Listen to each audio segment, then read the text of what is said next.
everybody, and welcome to the Battle of the Creek right here on Walnut Creek TV from Northgate High School. I'm Anthony Schultz along with Dan Wall. And Danny, we're looking over at the sidelines, looking around the atmosphere of this place. There's just something missing here in this ball game tonight.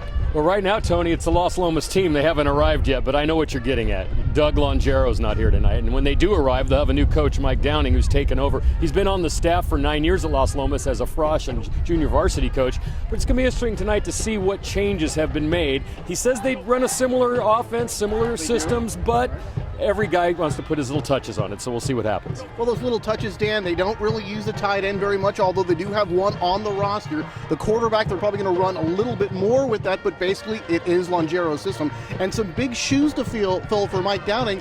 But on the other side, we look at these teams, Dan, and we say to ourselves in the past that, really coming in here, Northgate always was the underdog in this game. Shoes on the other foot right now. Yeah, I remember a game when we first started doing this, when Northgate beat them by 20 during Las Lomas' power years when they won all their championships, and people going, how in the heck did that happen? That won't be the case tonight if Northgate wins this game. They won last year. They're 3-0. They've had a couple of big blowout games, and they had the spectacular comeback win against San Marin. And this team is for real. Justin Lowell's done a great job, and he's made Northgate a power. I think a lot of it, too, has to do with this beautiful stadium, the fact that these guys are no longer nomads out traveling around playing all over the place. It used to be the basketball and baseball programs were the big things on this campus. Now the football team matters just as much.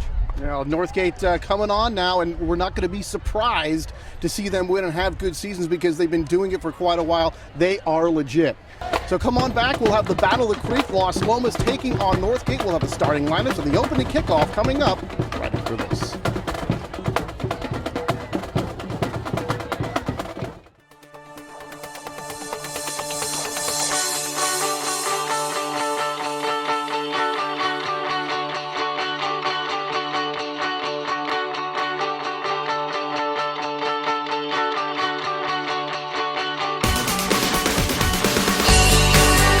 Parking made easy and convenient. You're good to go.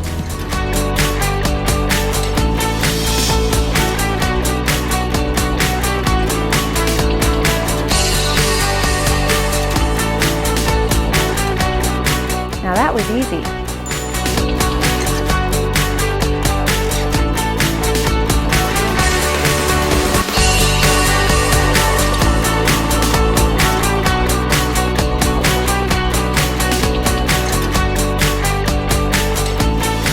Hi, welcome to Inside Center Rep.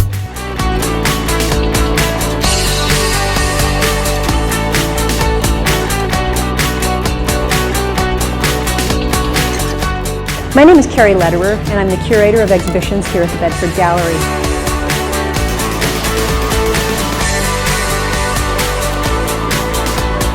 Hi there. Welcome to Get Lit.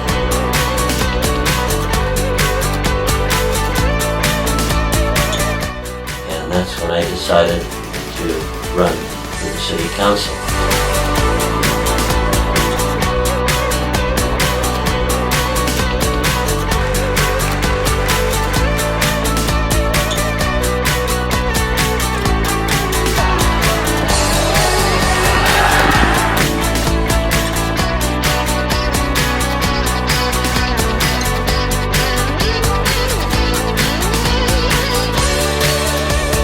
This is so exciting.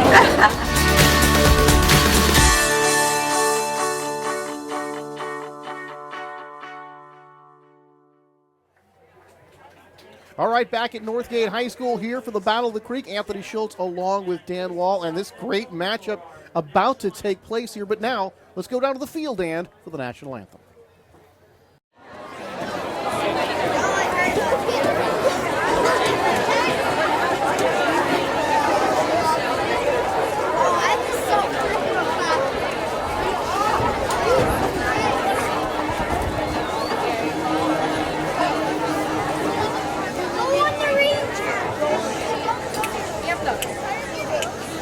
Oh, say, can you see by the dawn's early light what so proudly we hailed at the twilight's last gleaming, whose broad stripes and bright stars through the perilous fight.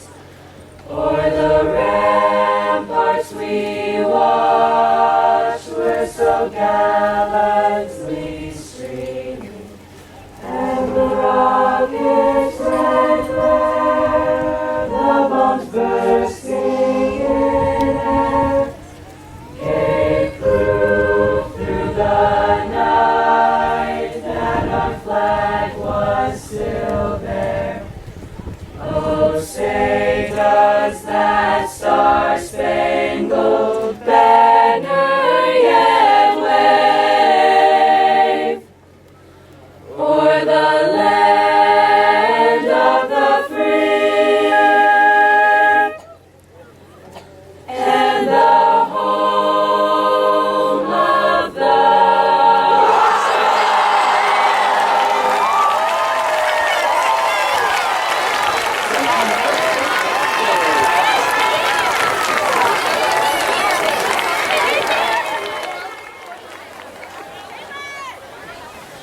All right, everybody, just about to get set for the Battle of the Creek, and we talked about what's going on with these coaches, but let's talk a little bit about the teams themselves.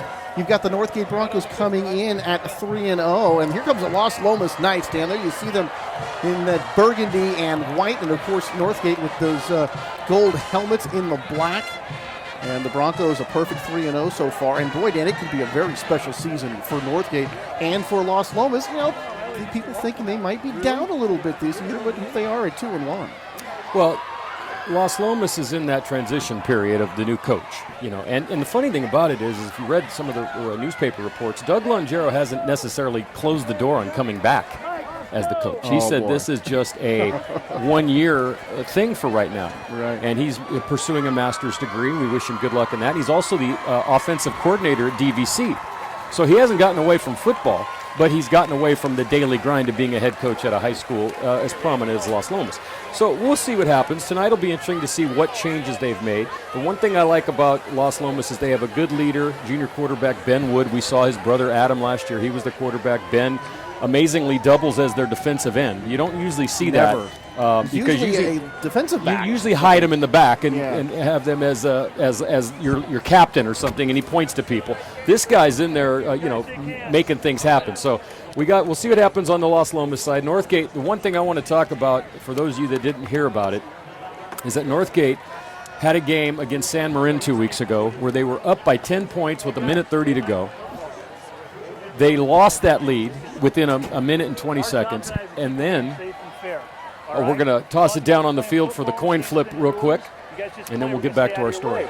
If we start having guys chipping at one another, being unsportsmanlike, you're the captains. You have a special responsibility to clean it up, okay? If you don't, we will. That's our deal. Fair enough? Sure. Okay, here's a coin. What's that? Ice score. Education's a beautiful thing. T is for. What are you going to call before I throw it? Tails is the call. We're going to let it hit the ground, guys. It is the heads. You've won the toss. You want the ball received before you want to kick it. Just from the looks of things, Tony, it looked like Northgate won the toss and deferred, which is like the popular thing to do now. Everyone always defers to the second half now in just about every football game. Or how about, Dan, when some of those teams would call tails? Or Las Lomas won and they deferred. Well, remember when we were younger, did anybody ever call tails?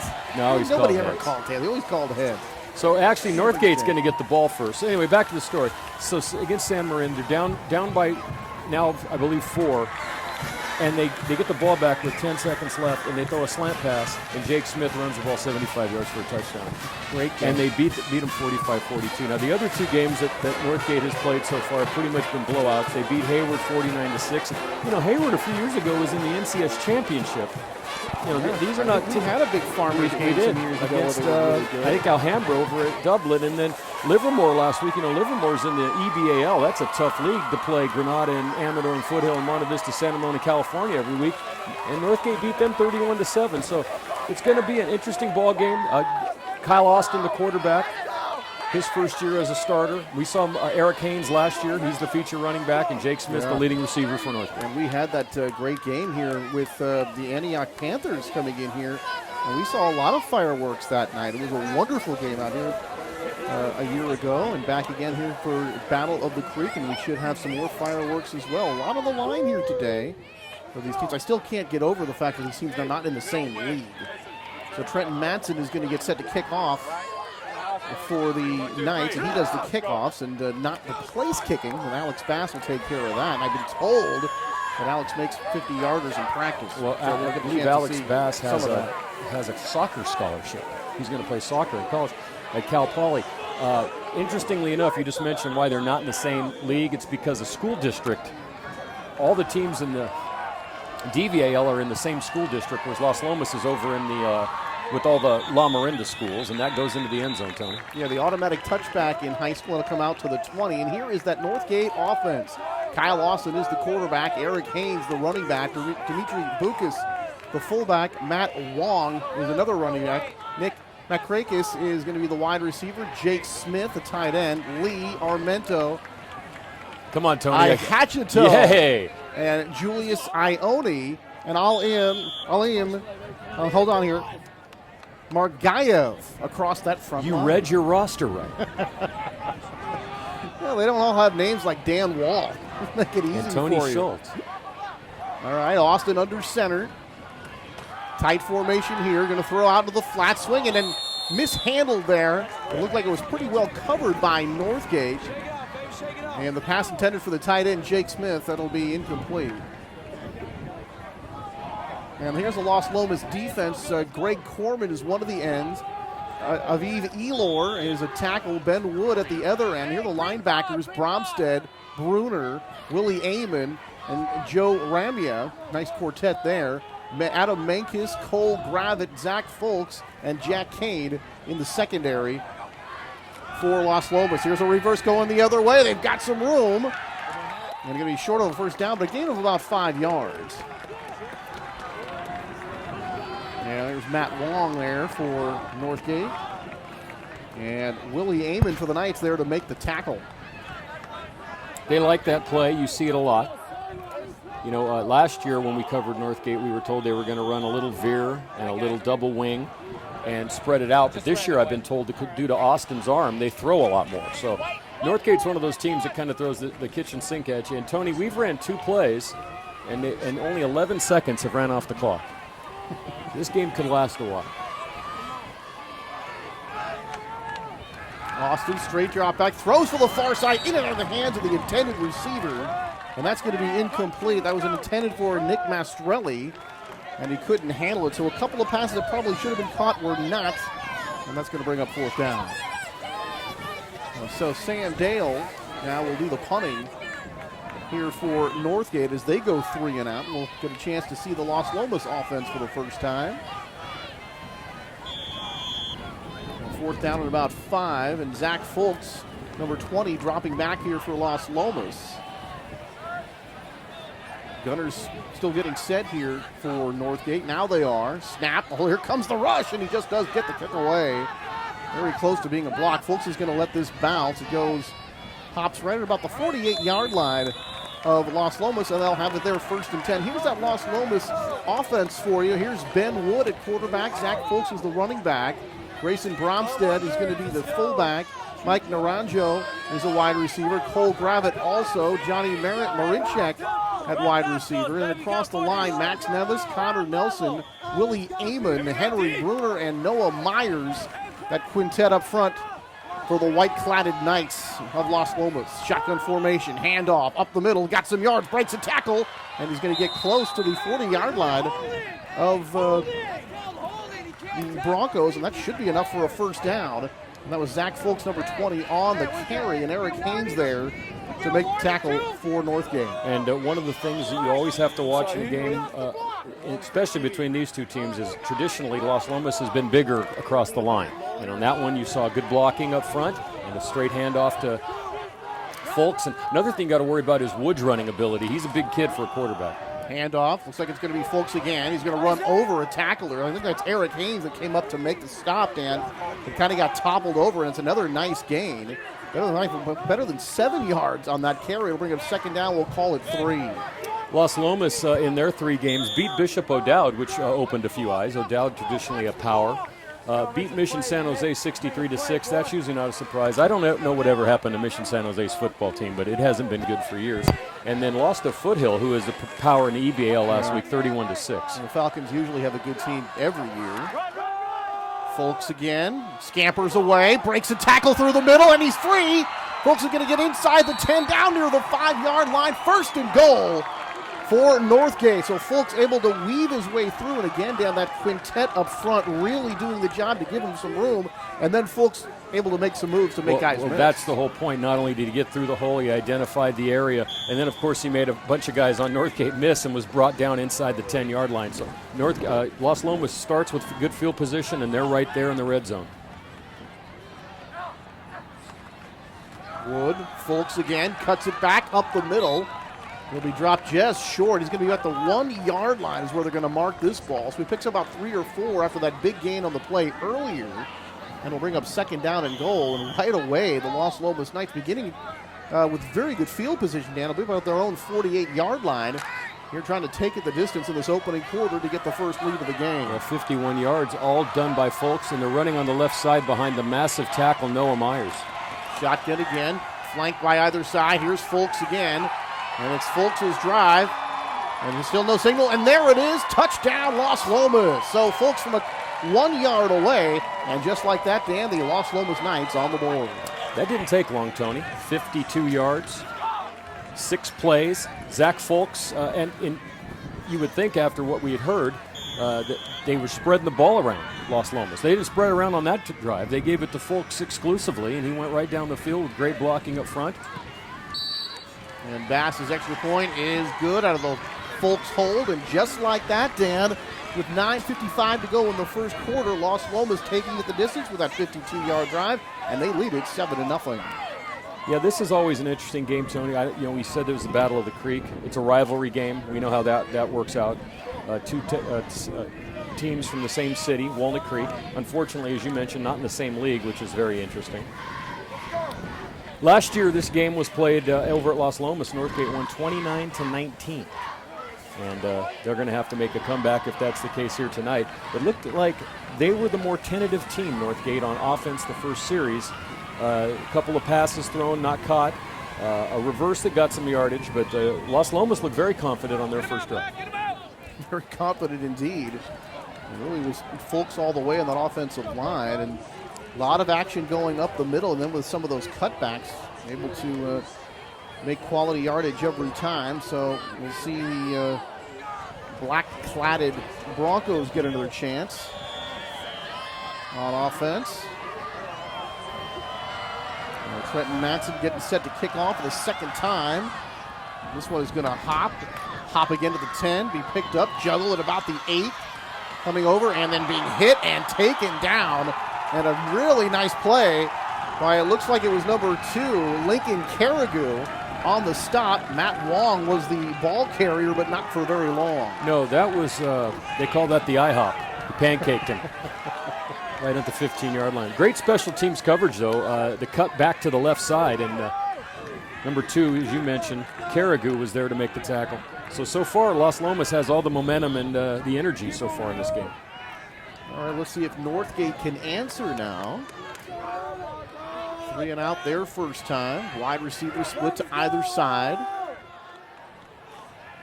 Handoff going up the middle and a couple of yards, getting out close to the 20-yard line. So about 4 yards on that play. Let's see who had the ball as they unpile. And Eric Haynes, number 22, with the carry, and number 59, Willie Amon, came up to make the stop. As I mentioned, Wood, you can see him there in our picture. He's the right end, and it's very unheard of to have a quarterback play end in any form of football, really. But at high school, you don't want to see your quarterback. Look at that play. Not only was I talking about him, he shed 2 blockers and made the tackle on that play.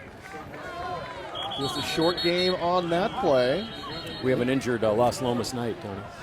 An injury on the play here, so we'll get the Knights medical team out there, and hopefully everything's going to be okay with that. We all love football, Dan, but that is the one thing that comes with the territory, and that is injury. So both teams walking off the field as we have a break in the action here. They don't have injuries in the NFL anymore, Tony. They've outlawed all forms of hitting. So only in high school and college do you have injuries. Because It's an interesting thing, Dan, because as you watch football move along, and you say this is now illegal, that's now illegal, you can't do this, right? Okay, all these different things, and yet as I watch it, it still looks just as violent as it ever did. Jack Tatum is turning in his grave as he watches football.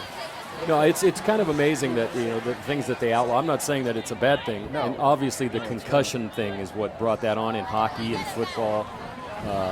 It got really bad. And of course, when you see things like the lawsuit that the veteran players won not long ago against the NFL because they weren't being compensated for their injuries. And, when you talk about $265 million going out to help guys out that, can't perhaps don't have the faculties to remember things as well as they used to. Or, God, I've met Jim Otto. The poor guy doesn't have any legs. He basically gave them to the Oakland Raiders. And so, we got. He can't stand up for long. He can't dance with his wife. No, I know. He gave up a lot to play pro football. He gave up everything, really. And there's been a number of other guys, and some guys have even passed away because of it. So I can understand it, but there is a certain violent element to it, and that's what attracts a lot of people to it, unfortunately. That's why roller derby and professional wrestling and MMA and things like that are big, and badminton doesn't have a big arena-type presence in the United States. Dan, they do call it the woo hit, right? That gets everybody excited when there's a big hit and everybody goes woo. It's part of why we like pro football. All right, another run up the middle, and this time the Knights able to stack it up a little bit. It was on third down. And that was Haynes again running almost the same play again and coming up a yard short. Right. The Knights have held deep in their own territory here. You would figure that the Broncos go ahead and kick this ball away. They're about just a yard short here, Dan. I think they're going to go. They're showing they're going. At least they're going to show that they're going to go for it right. But let's see if they're just going to try to draw the Knights offside. Or you could use that 49er play where Kaepernick looks 14 different ways, comes to the line of scrimmage, backs up 14 more different ways, and then they call timeout. They are going to go for it. They pitch it around the right side. They get the first down. Talk about a gutsy play. There's a penalty flag. It's illegal motion on Northgate, and that play will not count. That was Eric Haynes, who picked up about 4 yards on a first down, but as Dan Wall has alluded to, it looks like this one's coming back. And I'm sure now they will kick the football. But boy, I'll tell you, Dan, that is one of those kind of plays that, if you get it, boy, you look gutsy. And if you don't get it, people just say, what were you thinking? Well, what's even worse is when you get it and it's nullified by a penalty. And that was an illegal shift. So Northgate kind of ran a little different play, a little pitch sweep that time, and it got them the first down. But they're now backed up 5 more yards. They're going to have to kick it away. And they probably figured the way the last drive went, they punted. They were back at the 30 after 2 plays, so why not give it a try? Another good rush. Here's the punt. This one's going to be caught right about midfield by Fulks. Flags fly immediately. Fulks able to get away. More flags fly.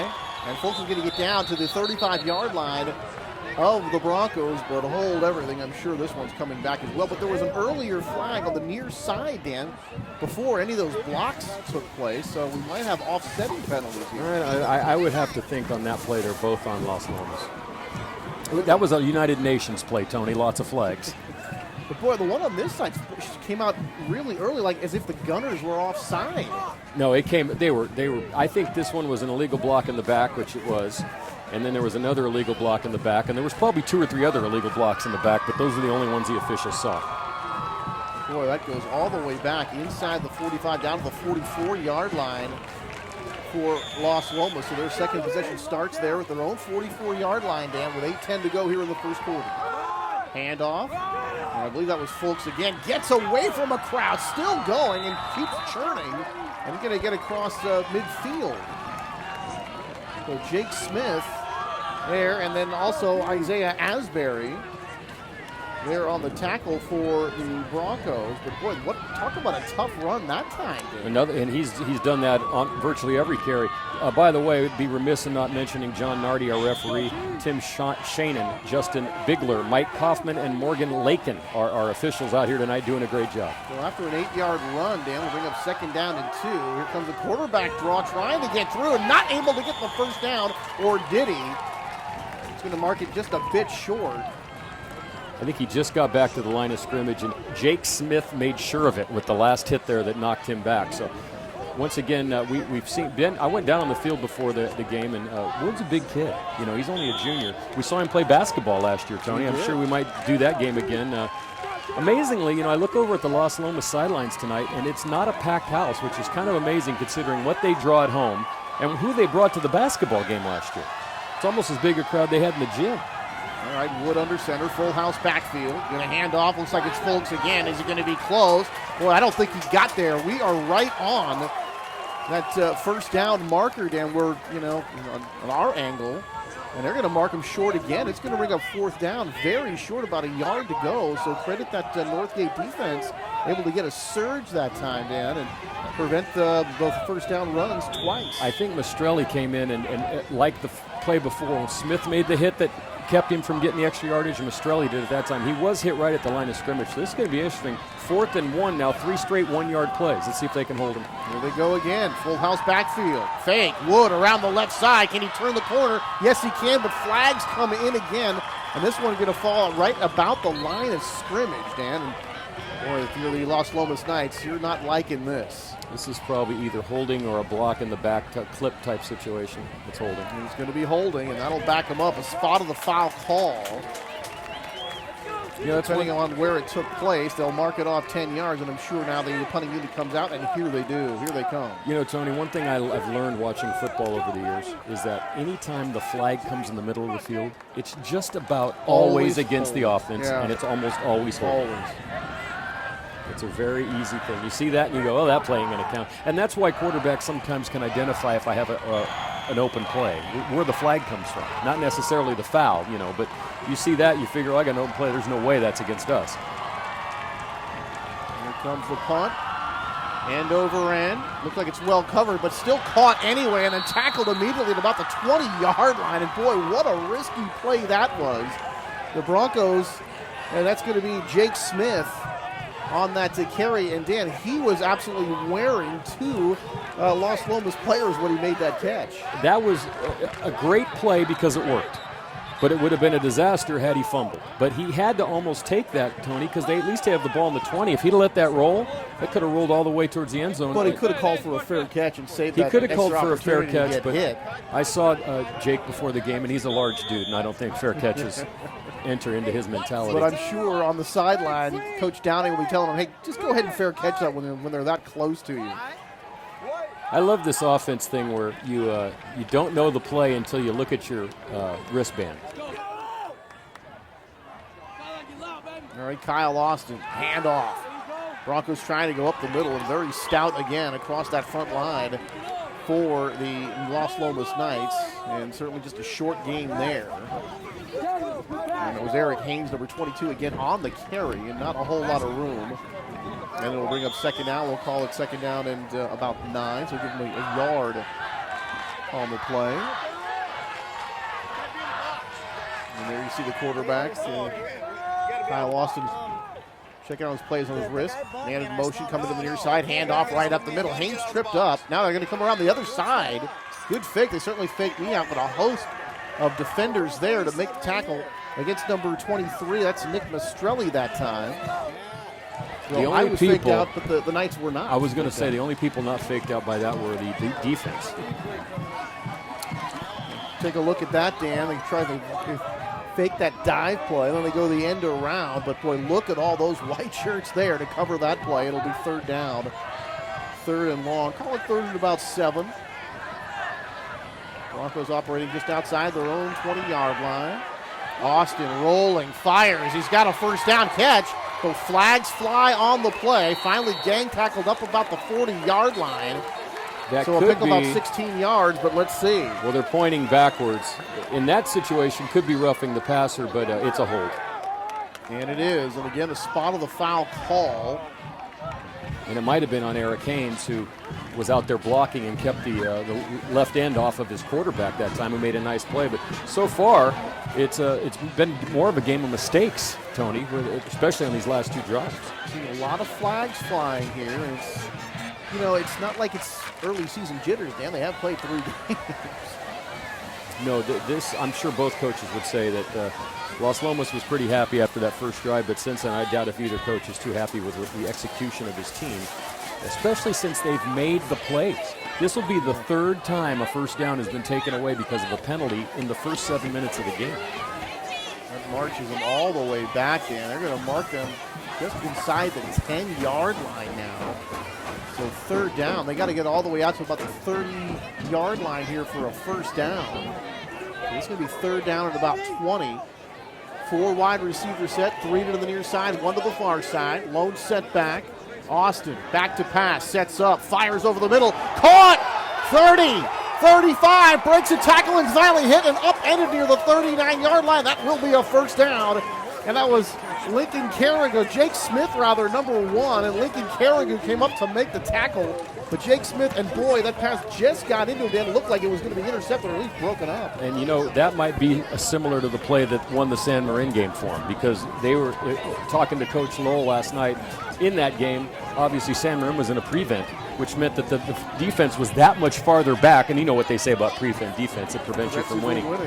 But if you make that play there, you can see where he could have just ran forever. And on that play, he had the defensive backs and safeties up a little closer, but he still got a big gain out of it. 29 yards on the play, first down and 10 from the 39-yard line, coming to the near side here on the run. Across the line of scrimmage, across midfield, Eric Haynes hit and knocked down at about the 35-yard line of the Knights. Zach Fulks came up to make the tackle, but another huge gain and a first down for Northgate, and all of a sudden, Dan, the Broncos are cooking. You know, that's about a 25-yard gain. You could see Haynes' good speed once he got outside. It looked like there was some pursuit on that play from the Las Lomas side, but he was able, once you get outside, Tony, you got good speed. You can run a long way if there's no one there, and that time it took Fulks to come all the way up to make the tackle. And last week for Las Lomas gave up a whole bunch of points, Dan. 31, I believe 31 it was, to 6 to Foothill, but you know, as far as the running game, and Foothill usually features, the Falcons can usually run that football, Dan, and really the Knights only permitted 76 yards on the ground. Handoff going up the middle. Looked like it was Haynes again and met there by several different people. Including one of his own. Anyway, in that game, after talking to Coach Lowell, Coach Downing, they were in that game. It was only 17-6 going into the fourth quarter. So it was in the late stages of that game. Foothill scored 2 touchdowns. But, you know, Las Lomas is always a competitive team. We've done games where we counted them out and they come back and win, and we think they're going to win and they lose. They can be a little maddening in that sense, but over the course of the past 14 years that we've watched them, they've won the majority of their ball games. Yeah, you think about the Lanjaro era, Dan, and nearly a decade and a half, and all the success they had, run up the middle, not very much there. But to go over that Lanjaro, as Dimitri Buk has got the carry that time, number 32, but the Lanjaro era, Dan, you know, the 4 NCS titles. I mean, how many, different playoff games did we do? How many? And they believe he won over 100 games during his tenure. He would have had to have.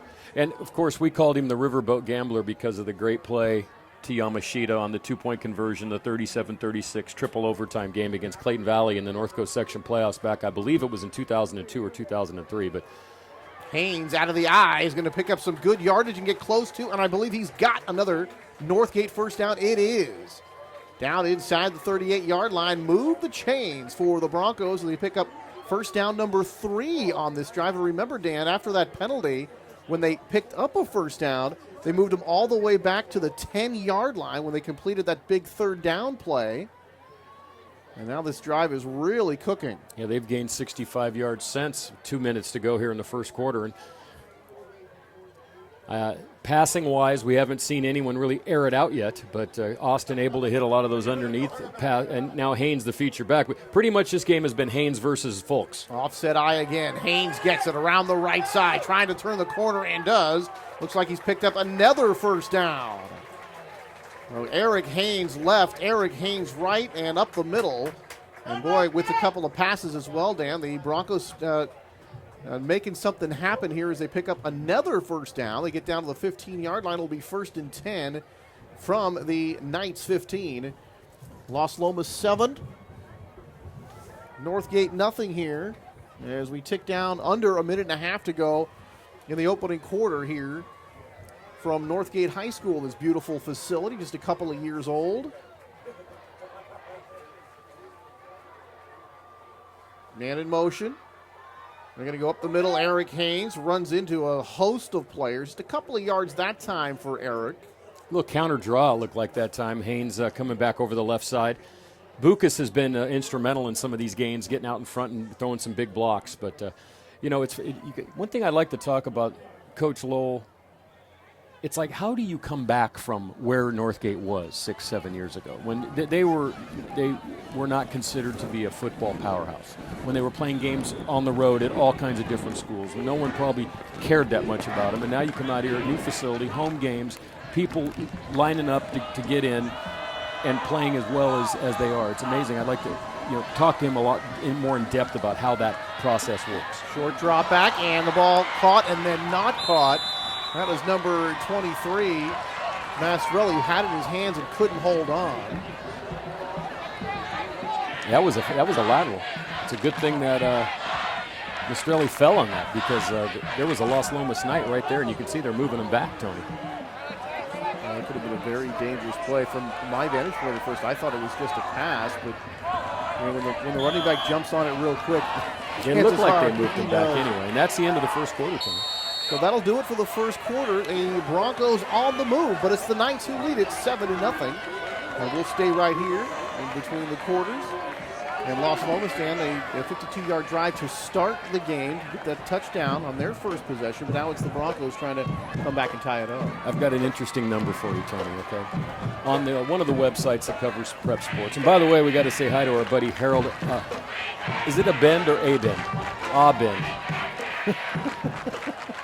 Hi, Harold from Cal High Sports. He has Northgate ranked in the top 25 in the Bay Area. But here's the interesting, they have on some of these sites the state ranking, okay? And Las Lomas is rated 365th in the state.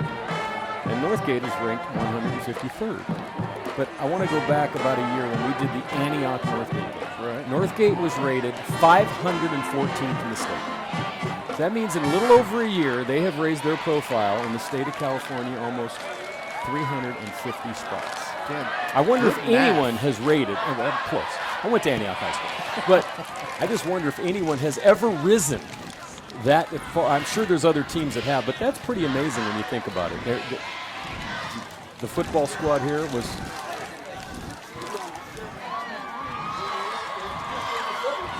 So there's thousands of teams, is what Dave Jackson is saying. He's our stat guy, and he can add two. 672 teams just in the southern section. That's amazing.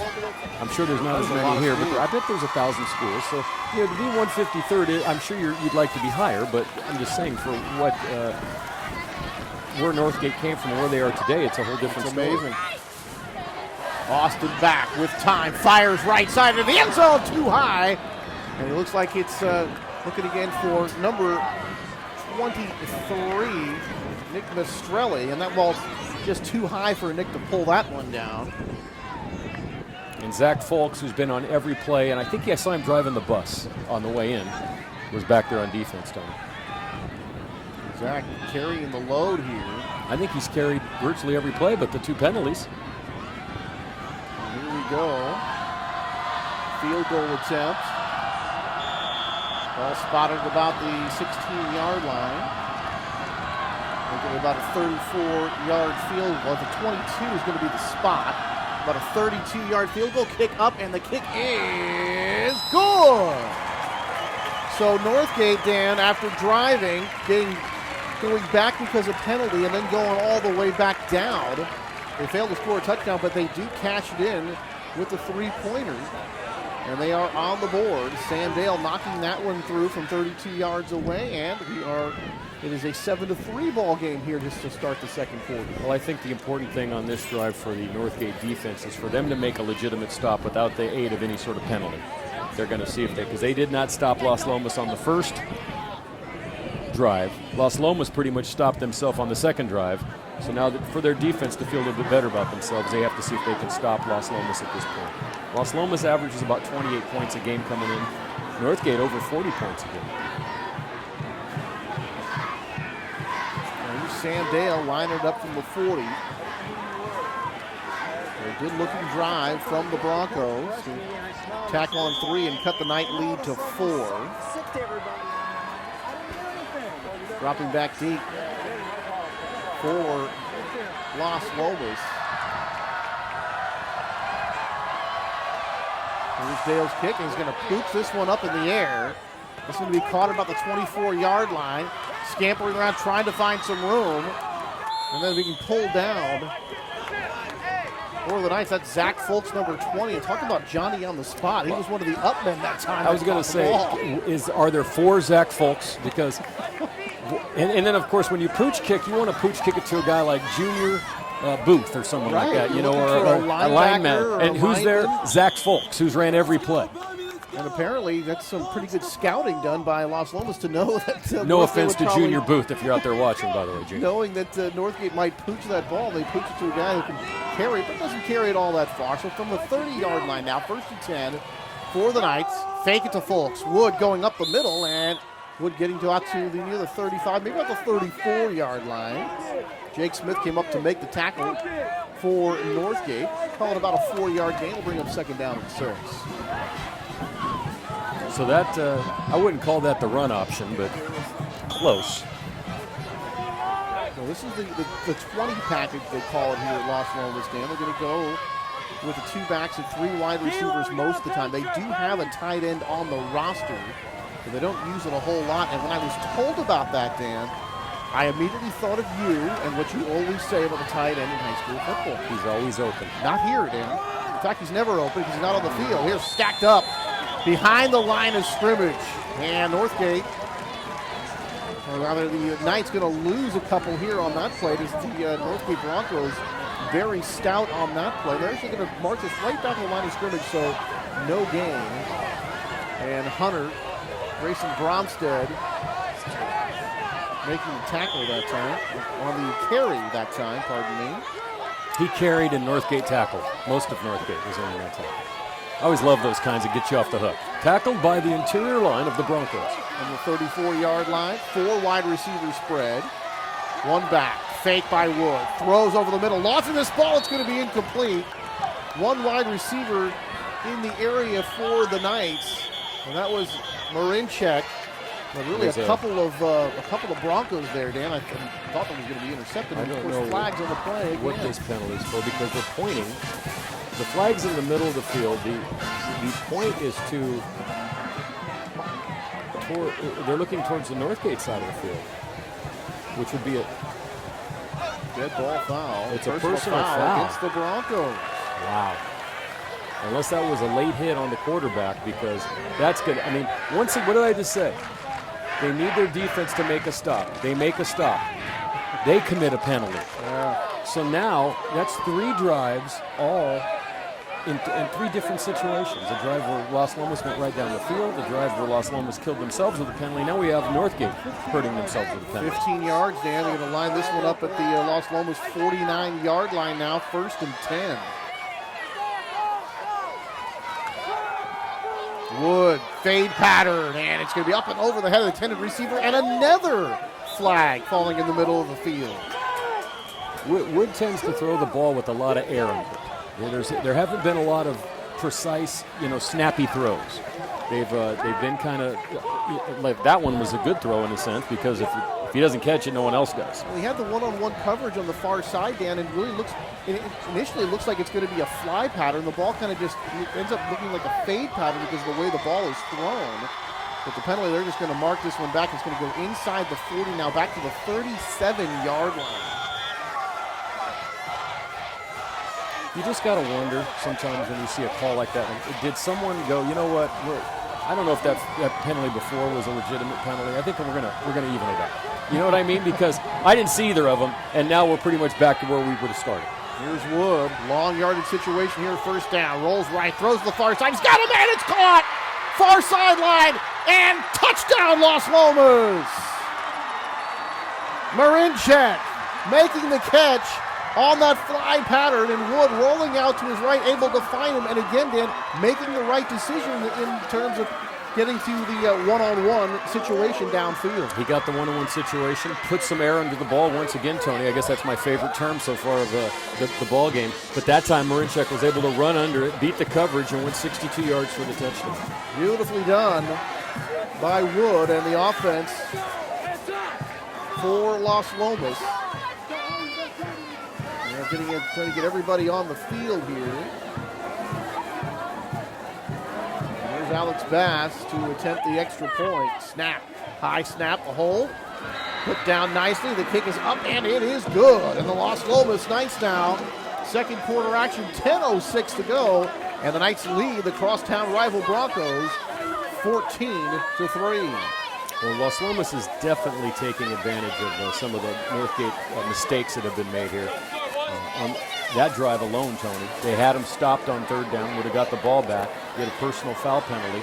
Then Northgate takes a penalty, pushes him back, and on the very next play, Wood goes down the sideline 62 yards to Marinchek for the touchdown. And so what really has got to kill you too, Dan, is because when you look at a penalty like that, instead of having them stop, they get to play on. That penalty didn't help them in any way. No. It wasn't like it stopped the play or anything. And also, so that's 2 times now. That situation, the penalty hurt them. Also, they had a situation similar to that where they had gained a first down and had it called back. So Northgate's going to have to take a serious look at themselves and whether it's a discipline problem or just situational with certain players, and make sure that they are not committing these penalties, because right now that's why, along with Zach Folks and Johnny Marinchek, Las Lomas has an 11-point lead in this game.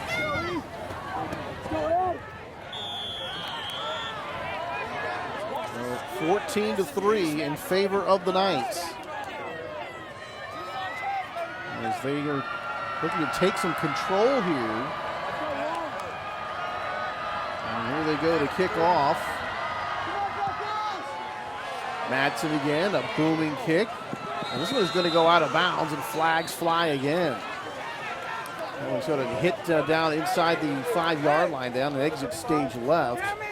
And an infraction against Las Lomas, but Las Lomas able to hit with some of these big plays. They got a big run from Folks. They got that big play on that last one for the touchdown. But Northgate gets good field position out at the 35-yard line after kicking that ball out of bounds. So, and that's our soccer star who made that kick, Alex Bass. So I noticed that in one of the games I was watching not too long ago, 2 or 3 times out of bounds, and it's a pretty big field. You figure you'd be able to keep it between the lines, but not always. You're always trying to kick it away from the returners. So. Going up the middle that time for Northgate, and they kind of fake with the quarterback coming around right end. And the Knights, again, not fooled at all on those plays. And Dimitri Bukas got the carry in, maybe a yard or so, and that's all. And it's second down and 9. So if you're the Broncos right now, Dan, you really have to be kicking yourself. You make a penalty that had nothing to do with the play, and instead of getting a punt, the drive continues, and then the Knights get the big play. And now all of a sudden you've got yourself an 11-point deficit to dig out of. Here's a throw into the flat, caught, and close to a first down, breaking away, and then hit hard and crunched at midfield. That's going to get all the way to midfield for the Broncos, and that will be a first down. You know, those kind of plays must hurt, Tony. I haven't been involved in this a lot, but Mankus made the first tackle. And then when the big old guy, Elor, comes in, and you're getting held by 2 other guys, and he just comes in and smacks you down on the ground, that's the part that's got to hurt. Well, that was Matt Wong on that catch, Dan.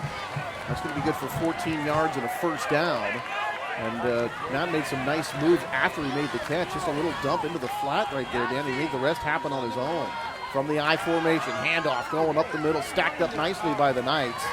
Be a couple of yard gain, bring about second down and 8 as they unpile about the 48-yard line of Las Lomas. They're going to move it up a little bit more, like the 46, almost about a 4-yard gain. Elor and Magdaleno were there for the tackle. So from the 46-yard line of Las Lomas, the Broncos trying to get a little bit closer. Here's Kyle Austin looking over at the Northgate sideline for some instructions and kind of looking at that wristband cheat sheet. Get everything together. No huddling up here for Northgate. Nice cut back to the inside. Going to get out across the 40-yard line, or just to the 40-yard line. Very close to another first down. It should be. If not, it's just by a whisker, and I think it is going to be a whisker short and bring up third down. Haynes again, and when Haynes gets a little space, he can make tacklers miss, Tony. But they've ran up the middle Las Lomas' line has been good enough to make those stops. They run off tackle, and he's been able to find some yardage. So right here, though, they just need to get a first down and keep this drive alive. High formation. Haynes is the tailback. This is going to be the quarterback, Austin, keeping it himself. The pile pushes forward, and now flags at the end of the play. Boy, if this is against Northgate, I think Downey it is is going to be very, very upset because that should have been a first down easily for the Broncos. Well, I think it's going to be, at least it should be a first down, but they might mark take it them on back after, after, yeah, right. if that's how they do it. But that came after the play had been blown dead. It looked like one of the linemen for Northgate little extra contact on one of the Las Lomas players, because I saw one of the officials. It's going to be the personal foul, Dan. Yep. And that should be a first down, then mark it off after the play, but that's going to cost them 15 yards. And so they're going to get that first down, but boy, they're going to have to back up again. Now, it didn't hurt them on that last drive when they were backed up by penalty, and then we're still able to go down and at least kick a field goal. But I tell you, the Broncos are not doing it the easy way here tonight. No, they have really hurt themselves with penalties. Probably more so than any game we've done in recent memory, Tony. This is real. Usually you get a hold and you go back, but this is negated drives. Boy. This is stop drives. This has allowed teams to keep drives alive, and it's happened more than once. And we've only played 16 minutes of the game. But I'll tell you that if there is a positive here, you just had a personal foul, but you are going to have first down and first down and 10. That is the only positive, except that they're almost back to where they started. The Broncos spending a lot of time going backwards here tonight. Offset eye, and now we're going to have this one blown dead. Timeout called by Mike Downing, and boy, he has got to be furious right now with his Broncos. Justin Lowell. Pardon me, Justin Lowell. I know it's hard because it's been Doug Longero for 14 years. So Lowell calls timeout in his 6th season. Talk about the success they've had, Dan. You look at some of these kind of coaches, and it's great when a coach, Dan, can take over a team that's successful and keep them successful, especially for a long period of time. You have so much transition. But when a guy can come in to a program that has been down for so long, when the football, is just an afterthought program at the school. We said basketball, always much more baseball, popular. women's basketball, softball, always popular. Much more popular here and successful. When a guy can take a team, a program like that, and turn it around, to me, that is kind of the highest honor, I think. It is, but it's kind of like, where does he get the players? This isn't an NFL where if you don't have players and you have money, you go buy them or you trade for them or you draft them. So occasionally when Northgate had a good team in the past, it's because they had one stud guy, like this running back who played 10 years ago, who ran for 2,000 yards. But is the pipeline just that much better for them now? It's kind of an interesting subject to think about. Short drop with some pressure, fires near the 40-yard line. Pass is going to be incomplete. And boy, a late hit, I think, is going to be roughing the quarterback against Las Lomas. Now, Tony, so we just had where a big penalty pushed Northgate out of a situation, then the other team got a penalty against them. They moved the ball back, scored a touchdown. So now we've had the exact same thing happen here, and now Northgate's going to get a 15-yard penalty, push them back into scoring position. Let's see if they can capitalize on this. But this is, right now, this is kind of like the stupidity bowl, because these plays don't need to be made. Really? This is, both these coaches have to be pulling whatever hair they have. These guys aren't that old, so they've probably had some. And they might have more of an excuse. Dan, if this was the first week of the season, second week, but in the fourth, the third week against your rival in the Battle of the Creek, and things are happening that shouldn't be happening. There's going to be a first down, 1st and 10 inside the 40, down to the Knights' 38-yard line. Haynes going to get it up the middle, submarine there immediately as he gets to the line of scrimmage. Actually going to pick up a couple of yards anyway. At about the 30, just short of the 35, out about the 36-yard line. We'll call it about a 3-yard gain. We'll bring up 2nd down and 7, and the team's just kind of trading mistakes as we go along here. It's like you said, though, about the team. Are the players better? Is the coaching better? Is the system better? Did everything just come together at the same time for this team finally after a while? It's kind of interesting. It's like anything. It's like the Kansas City Royals this year in baseball. And the Pirates finally winning after all these years. Haynes around left end, cuts it up inside. Tackle there pretty quickly. Going to get inside the 45-yard line. They're going to mark him down at the, give me a couple of yard gain here, Dan, about the 33, inside the 35 rather. Still going to be about 4 to 5 yards short of that first down and bring up 3rd down. They got to get inside the Knights 30 for a first. We're calling about third down and a long 4 yards here for the Broncos. And I'd say they have 2 plays to do it because I doubt if they'd kick in this situation. But now we have an official's timeout on the field. Something is going on with one of the Las Lomas players. I think they're checking it's amazing. They were checking the tape on his hands. Hasn't it been there for the whole game? I'm just asking, Tony. I don't know. Apparently they must have thought that he had something illegal in there, but everything seems to be fine. I formation on third down. Wong comes in motion. Fake handoff. Austin drops back, fires for Wong, and the ball is going to be caught, but he's going to be short of the first down here, Dan, on the near side of the field. So he's going to gain just a couple of yards, and what if that's a situation where they wanted Matt Wong to run a little bit further down the field before making his cut, because that's not usually a pattern you run. Well, the on ball a third was down. way out in front of him. It forced him off his feet into a dive to make that catch. So, but he didn't look like he ran past the first down marker either. That's true too. But if you're going to do that, you got to lead him into that catch. So this is a big play right here. All right, fourth down, about 2. Haynes the lone setback, bunch formation up front. Quick throw, caught, juggled, held onto, and that will be a first down for the Broncos. Looked like Nick Mistrelli made that play. It was Mistrelli, number 23, and looked like he was juggling the ball a little bit. Let's take a look at the replay here. Mistrelli, that quick pass out of the flat, Dan, gets it. Looks like he's losing, able to corral it, and that will be enough for a first down. And that time he did exactly what you said he should have done the previous time, as he went to the sticks. He made his cut. He got us through that ball, but it was pretty good coverage, but he makes the catch, and now we're Northgate on the move. Tight formation. Looks like that hot potato pitch there, Dan, that we used to see back in the day. Micah Vankovich. Remember that one? One day we'll have to do an Acalanes game to see if he's grown back any of his hair after. But I think that was before he was actually the Acalanes coach, right? Oh, yeah, we had him at Ignacio Valley. Right, yeah. right. The hot potato pitch. For those of you that don't know, folks, if you ever watch this double wing offense where they set up real tight, is that the quarterback pitches the ball like it's a hot potato, like he can barely even stand it in his hands, and then he gets out in front and blocks for the trailing back, and this is the double wing right now. Yeah, they're running it right here. Here we go again. See, there's the hot potato pitch. Pitch to Haynes, stumbles a little bit, keeps his footing, and then he's able to pick up a few yards. Looks like he got inside the 20, Dan. That'll bring up third down and very short. So it's interesting to see, Dan, how sort of in midstream here they changed the offensive philosophy. Well, you remember, too, when we used to do those games, Tony, it'd be hot potato pitch for about 40 times, and then they'd throw one pass, and the guy'd be so open that he could run to Applebee's down the street and come back.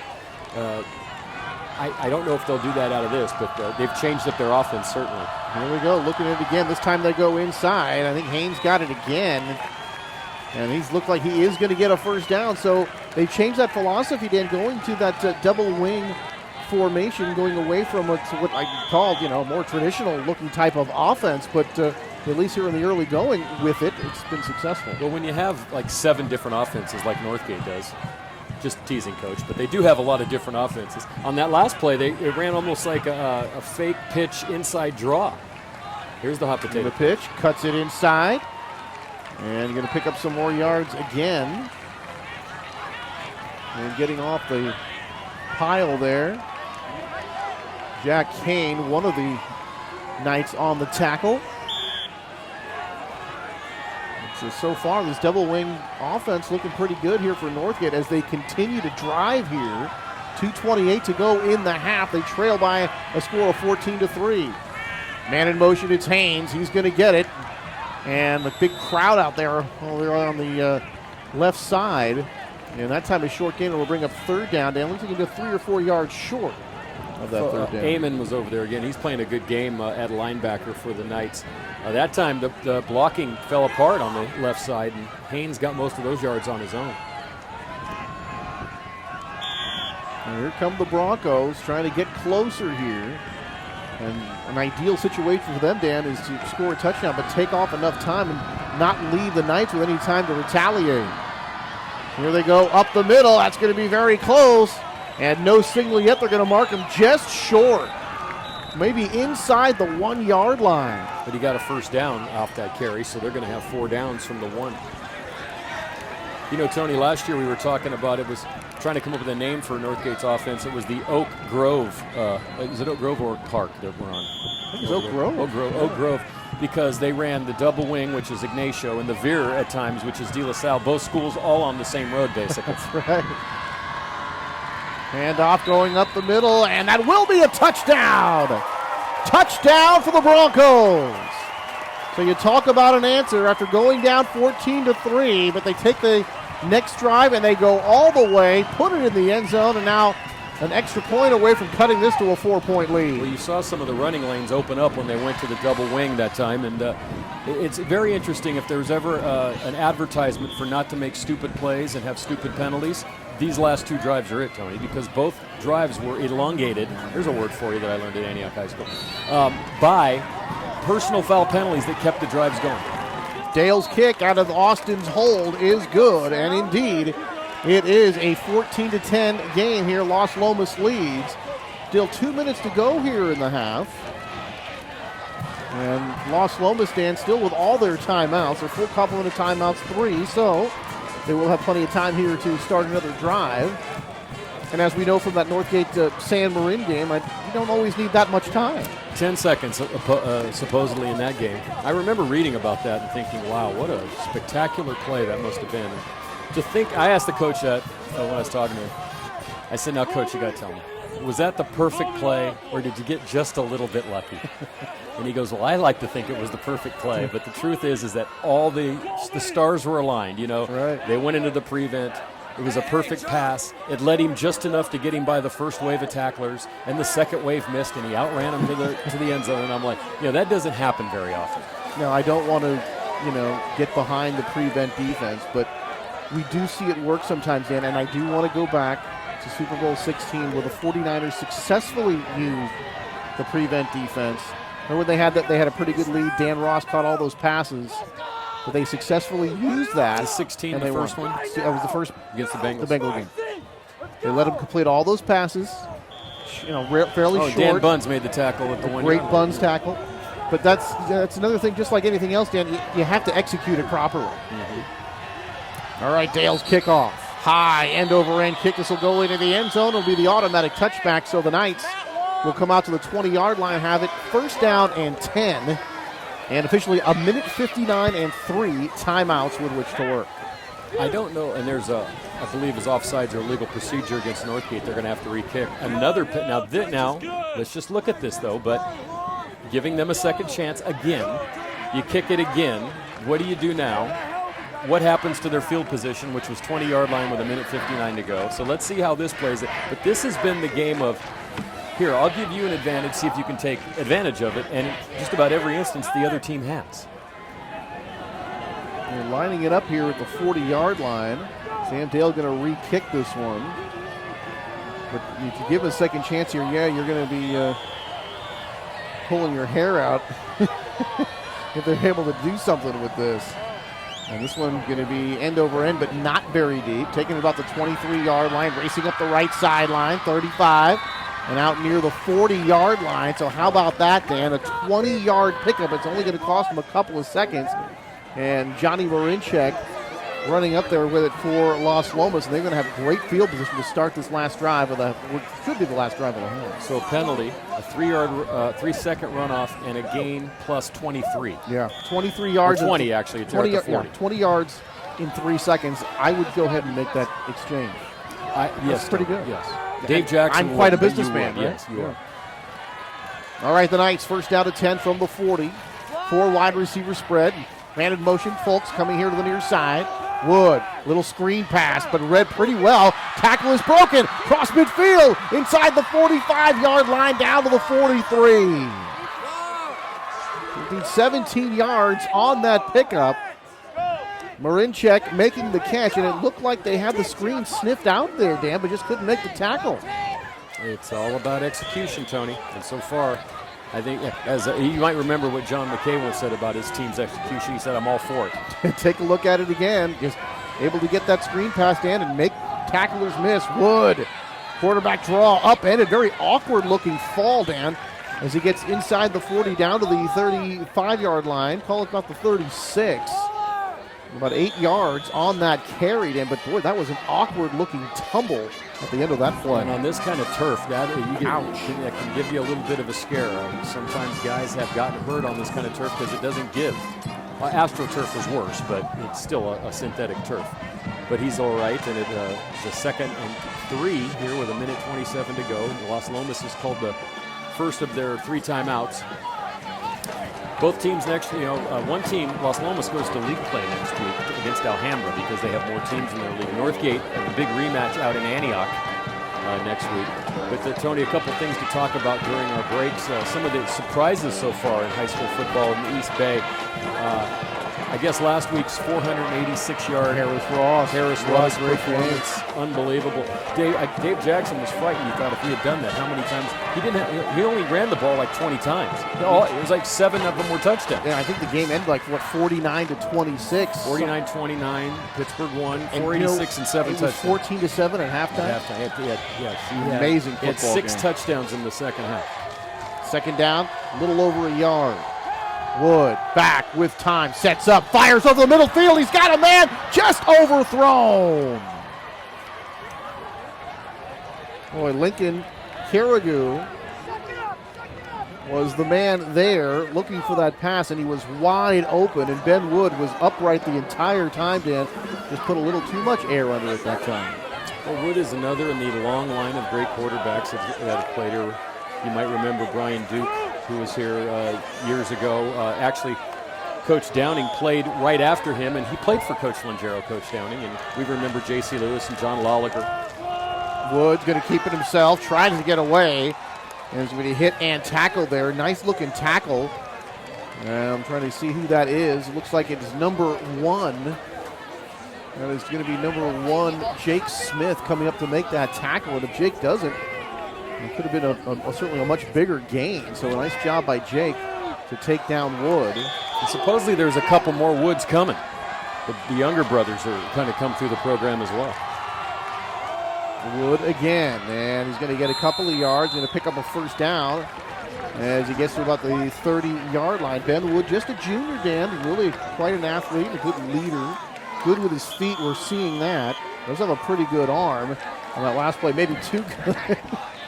Left it a little too long. Well, they talked about that, his decision-making being pretty good, but they're figuring that it's going to get better with experience, which it always should. Now, he was the freshman quarterback before, and then last year they brought him up, but really only saw time at defensive line last year, the end position, because his brother and another guy and a couple of seniors were ahead of him playing the quarterback spot last year for the Knights. But also we saw him as the point guard on their basketball team. Another position that requires leadership and vision and the kind of things that a quarterback brings to, they call the point guard the quarterback on the floor, and he's the quarterback both on the floor and on the synthetic turf, so to speak, out here for Las Lomas. But he's a good athlete. I would be shocked if he doesn't do many athletic type things good. They're just guy. He looks like an athlete.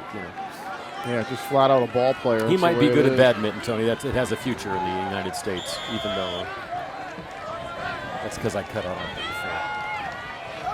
Here's Wood out of the shotgun. Waits, throws over the middle, and this one's going to be a little too low. And that looked like that time. Well, he threw for Carrigu, but had a couple of guys in the vicinity that time, but really short-hopped Carrigu out near the 15-yard line. Not a good pass that time. Oh, I think too Carrigu kind of flattened his route. He didn't make a crisp cut across to the ball. And I think Wood was thrown to a spot, and Carrigu didn't get to it. Maybe he thought Carrigu was going to run a post, and Lincoln's running more of a fly pattern that time. And quarterback and receiver not on the same page. 43 seconds to go. Here's Wood. Plenty of time. Steps up. Now he's going to run.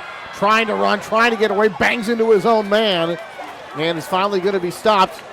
And is that another flag of the play?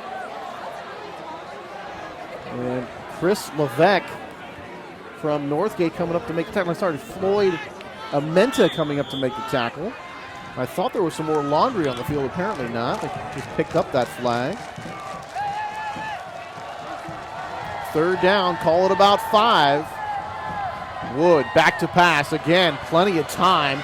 Throws over the middle and is going to short hop again. So Wood a couple of times, Dan, Some of those just pulling the string on some of those passes. Looked like he had a man open again that time. Marinchak was down there. And certainly, Dan, the offensive line doing a great job when Wood drops back so far. Seeing just plenty of time. And almost, Dan, he's almost standing a little flat-footed back there, kind of Ken Stabler-like. There's just a whole bunch of time to throw. Well, this isn't the worst thing that could happen to Northgate right here. Even if they make this field goal. Timeout, Coach Lowell on the field to call a timeout to freeze the kicker, as they say. Since, hey, you got a timeout left, you might as well use it. Boy, this is going to be from 44 yards out. It looks like they're spotting this from the 34, Dan. So give 10 yards for the goalpost. And boy, you know, another thing I wanted to mention, Dan, as I got a chance to see some high school football this year and last year, that in the last few years, and you and I used to talk about this all the time, one of the toughest things to do at the high school level is place kicking. And I got to tell you, Dan, it's getting a lot better everywhere. That's because place kickers make millions of dollars playing in the NFL. But remember how many times, Dan, it seemed like if it wasn't the snap, it was the hold. If it wasn't the hold, it was the blocking. If it wasn't the blocking, it was the kick. There's been some great kickers, but some teams never were good at it, you know. And then you know. But you know what happens? You start looking at it. You're looking at box scores, and you see where teams miss a extra point, and it loses the game for them. I know California 2 weeks ago against Pittsburgh missed an extra point, had to go for 2 on the last play, and failed, and Pittsburgh won the game by 2. So every point is important. But I do know what you're saying, and it is very difficult. Las Lomas, though, over the years has had good place kickers. They've sent a couple of guys to into major universities to kick. So and now we have another timeout. Timeout following the timeout. Good thing we like to talk, Tony. So. Yeah. So Alex Bass, if he's not frozen yet, Dan, he soon will be. He'll be Edmontonian-like if they call another timeout. It's going to be from 44 yards away with 5 seconds to go. Trying to give the Knights a touchdown lead. It would be 17-10 if he can connect with this one. And I know you're shocked, Tony, but I am missing the first exhibition game tonight of the Sharks. Wow, hockey exhibition. So preseason hockey game. If it was a real season game, I'd be at the tank. You know.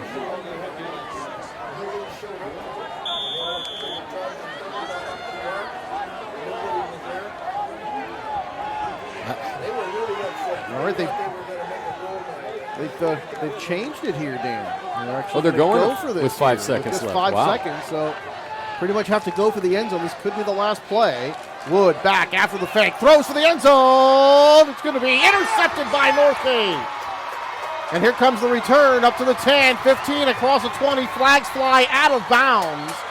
So that will end the half on the interception. Of course, the half can't end on a defensive penalty, but I think a penalty, probably a block in the back somewhere on the return. I saw a Las Lomas player on his hands and knees, which usually means he was knocked over from behind. So, but because after the interception, the Broncos would be the offensive team, and that will end the half. So they forego the 44-yard attempt. They instead, Dan, go for it.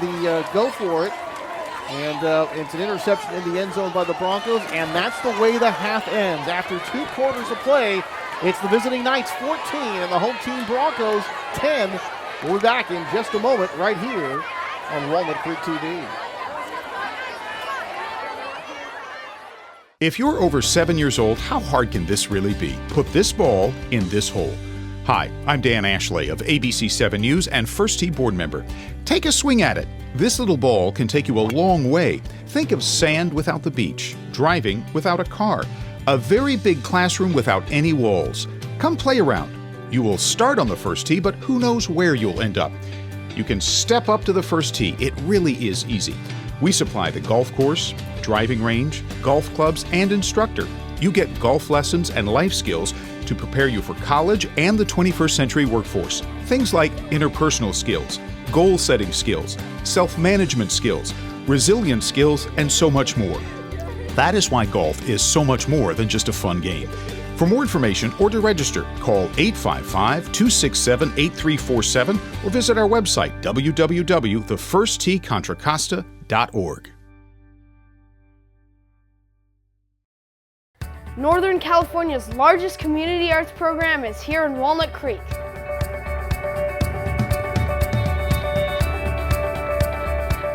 We have over 180 professionals teaching music, dance, drama, and visual arts.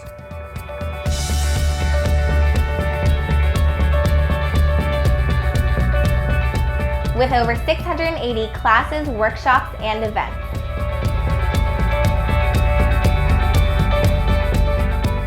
There are classes for youth, teens, and adults.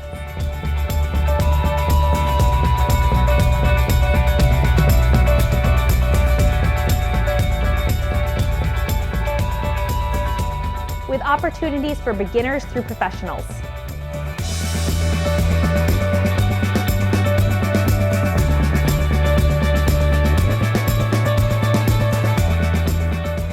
Find your spark.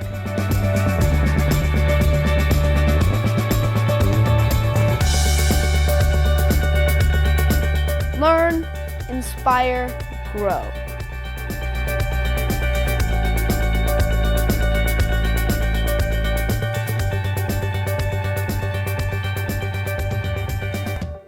All right, back here in Walnut Creek, Northgate High School, the Battle of the Creek. Anthony Schultz along with Dan Wall, and so far a very entertaining but mistake-plagued first half where the Knights lead the Broncos 14-10. And just to let you know, 5K run walk held to help raise money for high school sports in the Mount Diablo Unified School District. That'll be on October the 13th at 8 a.m. at Newell Park in Concord. For more information, go to www.unitedmountdiabloathletics.org. And here's Dan Wall now with some halftime stats. Northgate. It says here Northgate outgained Las Lomas. It would seem that Las Lomas outgained Northgate, but I'm not sure. Well, I guess because the Northgate got to go back a few times with penalties. That might be the thing. They had to restart a number of downs. The big stat in the first half, though, is the penalty yards. 52 for Las Lomas, 55 for Northgate, and the one turnover for Northgate. But as you mentioned, Tony, the penalties really played a big part in this game. Of anything that you would talk about, it really played a big part. Drives were kept alive. When it looked like a team had lost momentum, they gained their momentum back. Scoring drives were allowed to go on, and both teams, it basically, at the end of it, the yardage was basically the same, and the results were nearly the same. We're 14-10 halftime. Las Lomas is going to get the second half kickoff, and this is going to be a big test because we mentioned for Northgate, they've yet to really stop them on their own. It looked like they had them stopped once, and they gave up a personal foul penalty, so it kind of continued on. Scoring recap in the first half, we had the Folk 7-yard run made it 7-0 Las Lomas. Dale, a 33-yard field goal, made it 7-3. Then a 62-yard pass, probably the play of the game so far. Wood to Marinchuk down the far sideline, 14-3. And then after their switch over back to the double wing tight offense and right down the field, Haynes scored from 1 yard out. So far, Haynes looks like an impressive young back. He's quick when he gets some blocking. He can get up to the outside. And, of course, Wood and Folks are basically the guys on the Las Lomas side doing the majority of the work. And you talked about the Marinchuk long touchdown pass, Dan. Of course, that was following that personal foul on the third down. It would have been fourth down, and then they got the new life on the drive, and they ended with the big play. So if you're the Broncos, you kind of kick yourself a little bit. But you look up at the scoreboard, Dan, and you're fresh set of time going here in the third quarter, and it's 14-10. And for us and all of us watching the game here and then on TV, an enjoyable first half. It was very, very enjoyable. It's what you want to see. Sometimes in the high school level, Tony, you're not going to see perfection. We're still in the learning. Sometimes at the pro level, you're not going to see. We very seldom see perfection. I watched the Rams. But I can't make any Raider jokes this year because now this week might be different. But I can't really make any Raider jokes because the Raiders have played very well in their first two games after all the stuff. Yeah. And the 49ers actually played the stinker of the game so far. And wasn't that the game we were all looking forward to? But that's the problem half the time. Look at last Saturday night, just for instance. I get home from work late. I sit down. There's the Oregon State-Utah game is on. You wouldn't think much about Oregon State and Utah, but that game was 51-48 in overtime. Wow. And it was a phenomenal game. Yeah. And you just don't think it there, but you thought, the 49ers in Seattle, usually what happens is one team lays an egg and the other team, ends up like they did. And I guarantee you this week the 49ers, although they'll be over by the time you watch this, are probably going to take it out on the Colts. All right, Sam Dale to kick off. This one taken about the 1 yard line to the 10. 15, cross the 15, cross the 20-yard line, down to about the 21-yard line. And that'll be a first down for Las Lomas as they get started. And it looks like that was number 7 on the carry, Dan, and number 7 is not on our roster. The Phantom Runner. And it seems like, Dan, isn't every week we have this every game? You know what? I used to, when I was a younger and more excitable boy, I'd get all mad and stuff, and now I welcome not knowing every man on the roster. This is high school football. Okay. If they don't know who they are, we don't know who they are. I'm okay with it. All right, handoff going around the right side, but there's the Bronco defense to stuff that one. And that's going to be a gain of maybe a yard at the most as they unpile. And very short gain. And it's going to be Zach Folks on the carry, but not able to get away from the Broncos.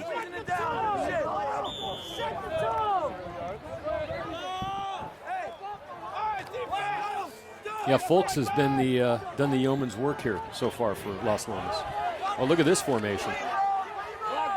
Going 4 wide receivers, lone setback. Wood going to fake it to Folks, keep it himself, cuts up the middle, breaks a tackle, skips another one, and then he's going to be dragged down short of the 40-yard line, down about the 38, maybe the 39-yard line, and that's going to be about 14, 15 yards and a first down for the Knights. Floyd Armenta, number 77, the defensive lineman, coming upfield there to make that tackle. So good hustle by Floyd to run up that defensive line spot to make the stop. You've used a lot of my sayings tonight. You know, the tight end's always open in high school football, and a couple others.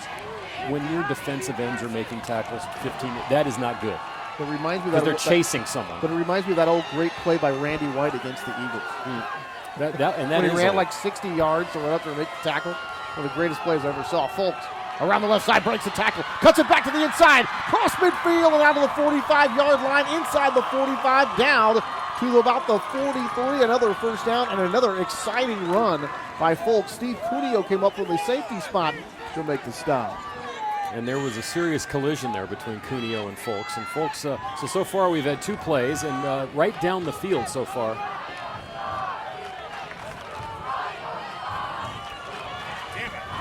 And Folks has made a couple of very exciting runs in, and there was another one right there. Wood gives it to Folks now. Now he's going to keep it in trouble. Flags fly. Gets away from a couple of defenders, but I think this one's coming back, Dan, as he gets out across the 40-yard line to about the 39. So a pickup of about 5 yards on the play, but it's all for naught. Holding against the Knights, and they'll take it from the spot of the foul, so they'll just start backing up. That must have been from behind, because usually when you're running outside like that, you're not really in the position to hold up front. It must have been either taking a guy down from behind. I didn't really see it, but that's why there's 5 of them and 2 of us done. I do start my big flag football reffing year next week in Antioch. You know, out in Antioch, we built some new soccer fields, and we're going to play flag football out there, and I'm one of the officials, so I'm looking forward to it. For the kids? Yeah, I love to call, what's it called? Flag guarding. That's my favorite penalty to call. Yeah. You know, we don't have that here in the high school football. Used to play some flag football in Marin County. Yeah, I bet you guys did on some well-manicured lawns. Oh, of course. Yes. Marin County, it's top-notch all the way. All right, following the penalty, push back to their own 40-yard line. Here's Woods on that quarterback draw. And kind of breaks a tackle and then gets corralled and then really just dumped there after a couple of yard gain. They're going to have them close to the 45, down about the 44. We'll call it about a 4-yard gain for Ben. I don't know if that was a planned quarterback draw. It was more like a quarterback, I don't know what to do, I'm just going to run up the middle. Kind of waited, never really did motion like he was going to pass, but then just kind of took off with the ball. But really, you look at the yard markers on the far side of the field, Dan, and where they have to go for a first down. They have to get it inside the 35 to about the 34-yard line of the Broncos. Yeah, it's second and 21. It's pretty. It's a pretty long good way. But the way this game's been going, you never know. Yeah, never know. Folks in motion, the 4 wide receiver spread, and boy, Wood in trouble immediately. Rolls to his right and then dumps it off. Did have a man in the vicinity. That was Marinchek, number 6, but he certainly wasn't actually trying to get him the ball. He was just throwing it at his feet, and it really wasn't that close. Great pass rush that time by the Northgate line, and you know, I don't know whether, because you know, you watch the pro game so much, the college game, you got to get outside the hash marks and you can throw the ball away. But I don't know in high school if that is a rule, because I wasn't invited to the ref meeting. But you often wonder, because sometimes they'll say, oh, that's that, and then it's not. But I'll tell you, in high school football, Dan, they should be more lenient just because you don't want the quarterback to get killed. Right, safety issues. Can he get rid of the ball a little easier? Yeah, that would be nice if he could. Actually, I've seen more hitting in this game than I think some of the NFL games I saw last weekend. He's at 4 wide receiver spread, 2 wide receivers to the far side, 2 to the near side. Wood back to pass. With time, throws over the middle. It's going to be intercepted. 35, 40, 45, ragdolled before midfield. I thought it was going to be a face mask. It's not. No flags on the play. Down to the 49-yard line. For about a 22-23-yard return. Let's see who made that interception. And it was Steve Cuneo, number 3, who got the pick. And he gets a nice return out of it, so the Broncos make the big play on defense, and they are in business here, 1st and 10. And that is the first time they've legitimately stopped them. And that time Cuneo just played center field back there at safety and ran down the ball. And I said Wood has been putting a little bit too much air under the ball, and maybe that's something they saw because the safety dropped back deep that time. And I really thought that time that he threw that ball more on a line, tried to kind of sneak it into the receiver, but Cuneo was there. Johnny on the spot to make the pick. Ball tipped up in the air and is going to be caught. I think that's Matt Wong, number 17, playing a little volleyball there, getting down to the 41-yard line. So Wong making kind of a circus catch. And boy, when that ball popped up into the air, Dan, there was a defender in the vicinity. Very fortunate for the Broncos that Wong was able to make that catch. About 8, almost 9 yards on the play. It'll bring up 2nd down and 1. High formation. Behind Kyle Lawson, 2 wide receivers to the far side. Under pressure, he's going to dump it off, looking for a little screen pass. And he's going to get it out, and this is going to be down inside the 15, down inside the 5, and down to the 4-yard line. It's going to be 1st and goal. Catch and run, beautifully done by Eric Haynes on that little screen pass. And then it's going to be, I believe, Wyatt Horner, number 15, who finally made the stop. But a big play that time. Got a 40-yard gain, and now 1st and goal situation for the Broncos, looking to take the lead. 8:20 to go here in the 3rd period. Austin sold that very nicely. Let a couple of the defensive ends come in through the screen to the left side to Haynes, and Haynes did the rest. Ran away from a defender right when he caught it. Going to go up the middle, going to get close. The Broncos think it's a touchdown. The officials coming over. Now they're going to spot the ball just short here, so it'll be 2nd down and goal. A little counter dive that time. And Kyle had me faked out. It looked like he was running around the right side. I was following him. I've noticed that it's not hard to fake you out too much on some of these plays. You would not have been a good tight defensive end. Coach, I didn't see that play. Went over that tight formation. Looks like the hot potato pitch, the double wing again. It is. They are going to run it. Touchdown. And they're going to go to the left side for the touchdown. And the Broncos have taken the lead. And that looked like Nick Mistrelli, number 23, I believe, who got the carry on that one, Dan. So Mistrelli goes in for the score. And now the extra point. So the Broncos, Dan, have taken their first lead of the ball game. And here's Sam Dale to try the extra point. Well, they've come back very impressively after being down 14-3. Snap, hold, kick, almost blocked, but Dale's kick is through. And the score now 17-10 in favor of the Broncos as the home team has taken the lead. So they get the Cuneo interception defensively, able to take it the rest of the way for the touchdown. A 51-yard drive, and of course the screenplay to Eric Haynes, the key play in that drive. Absolutely. And it started, I think the momentum changed when Northgate was able to make that stop. That interception was big time for them. There was a big penalty, though, on that drive, on the holding penalty on Las Lomas. So it just goes to show you, penalties have played a part in this game almost from the beginning. I can't think of a drive other than Las Lomas' first drive of the game when they went right down the field 52 yards where a penalty hasn't made a big difference in what's went on out here today. A lot of laundry on the field. Taking a look ahead to the 27th. And for Las Lomas, they'll take on Alhambra. That'll be next week. And the Northgate Broncos down at Antioch. Remember what an entertaining matchup that was last year here for us. And then for Northgate, they get Mount Diablo, Concord after that, YV, College Park, and they finish up with Clayton Valley. Which is a game we're going to have for you on Walnut Creek television. And then for Northgate, after the Alhambra game, they get Acalanes, Dublin, Campolindo, Miramani, and they'll finish things up with Doherty Valley, and of course both these teams, of course, thinking playoffs here. And Las Lomas has a little tougher schedule than Northgate does. Cross the 20 to about the 21-yard line, so 19 yards on that return. That sets up Las Lomas 1st and 10, and they're going to hope that they can recapture the lead. We have an injured Knight on the field, and I don't want to make in light of that. I wanted to point out some of the coaching, and while they're tending to him, I want to talk a little bit about the coaches.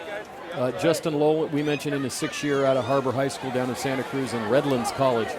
Ben Ballard, Mike On, Monty Cassani, Jerry Maynard, Les Garaventa are the coaching staff for Northgate, the Broncos, who made the playoffs last year, Tony, and went on and won a North Coast section playoff game.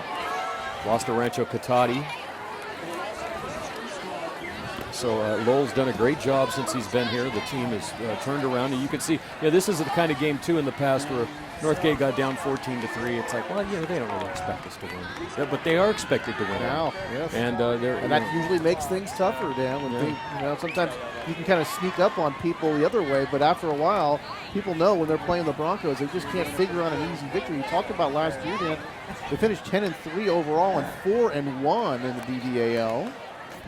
And the only loss was to Clayton in that game we did towards the end of the season. Yeah, Clayton ended up 12-2. Remember also Concord ended up 10-3 last year. So there was certainly in the BVAL, there certainly was some pretty good competition. It wasn't like they were playing just a bunch of stiffs.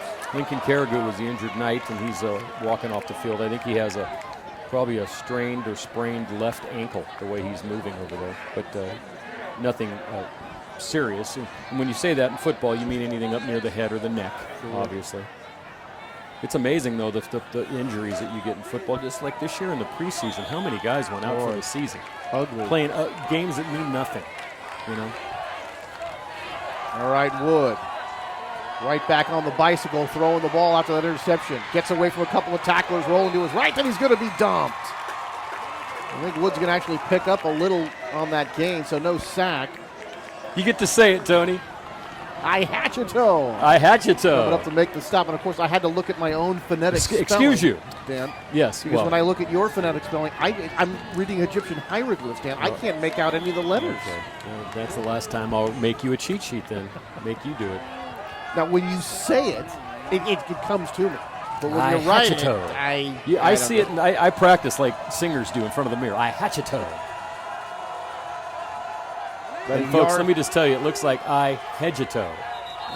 Just about a yard gain, and that was going to be a delay against the Knights. I think they took too much time. Dead ball foul, it will be illegal procedure against the Knights. I'm thinking that is the delay of game call. Now, they do a little different. They get the arm twirl. It's illegal procedure like they do in the pros, Dan, instead of that sort of wavy thing. No, actually, when they kind of give it yeah. What is that one I'm going to go into? Kind of like I Dream of Jeannie? That's right. That's a very good analogy. Wood, handoff, and then it's going to be Folks, and he's going to pick up a couple of yards, Dan. The momentum has shifted, Tony. It certainly has. Northgate has the momentum now. They have the home crowd behind them. We're kind of secluded in this booth, but it sounds like it's loud out there. A festive crowd here on a Friday evening. Well, if you remember the Northgate basketball game, that was one of the nuttier things I'd ever been involved in. And talk about how loud that place gets. We couldn't even talk to each other during that game. 4 wide receiver spread here. 3rd down, calling about 12. Here's Wood, rolling left, looking, fires, and he's got a man in and out of the hands of the intended receiver up near that 30-yard line. And Marinchek was the intended receiver, had to come back for the ball with a dive, Dan. Could have been a first down had he held on, but still a tough chance there for Johnny over on the far side. Yeah, that's a couple of times now thrown out to the sideline. He's led his receivers a little bit too far. So this is, this is where it gets tough, Tony, for a quarterback that's playing both ways and especially playing a very physical position. He's got to be getting either tired, sore. He's a running quarterback, so we'll see how it plays out over the next 18 minutes or so. Bass's kick end over end is going to drop inside the 45-yard, roll down the 41-yard line. And it looked like Jake Smith wanted to come up and make that catch, Dan, on the fly. They always teach you to make the catch on the fly, but if you think you're going to have a hard time catching it, get away. Grenade.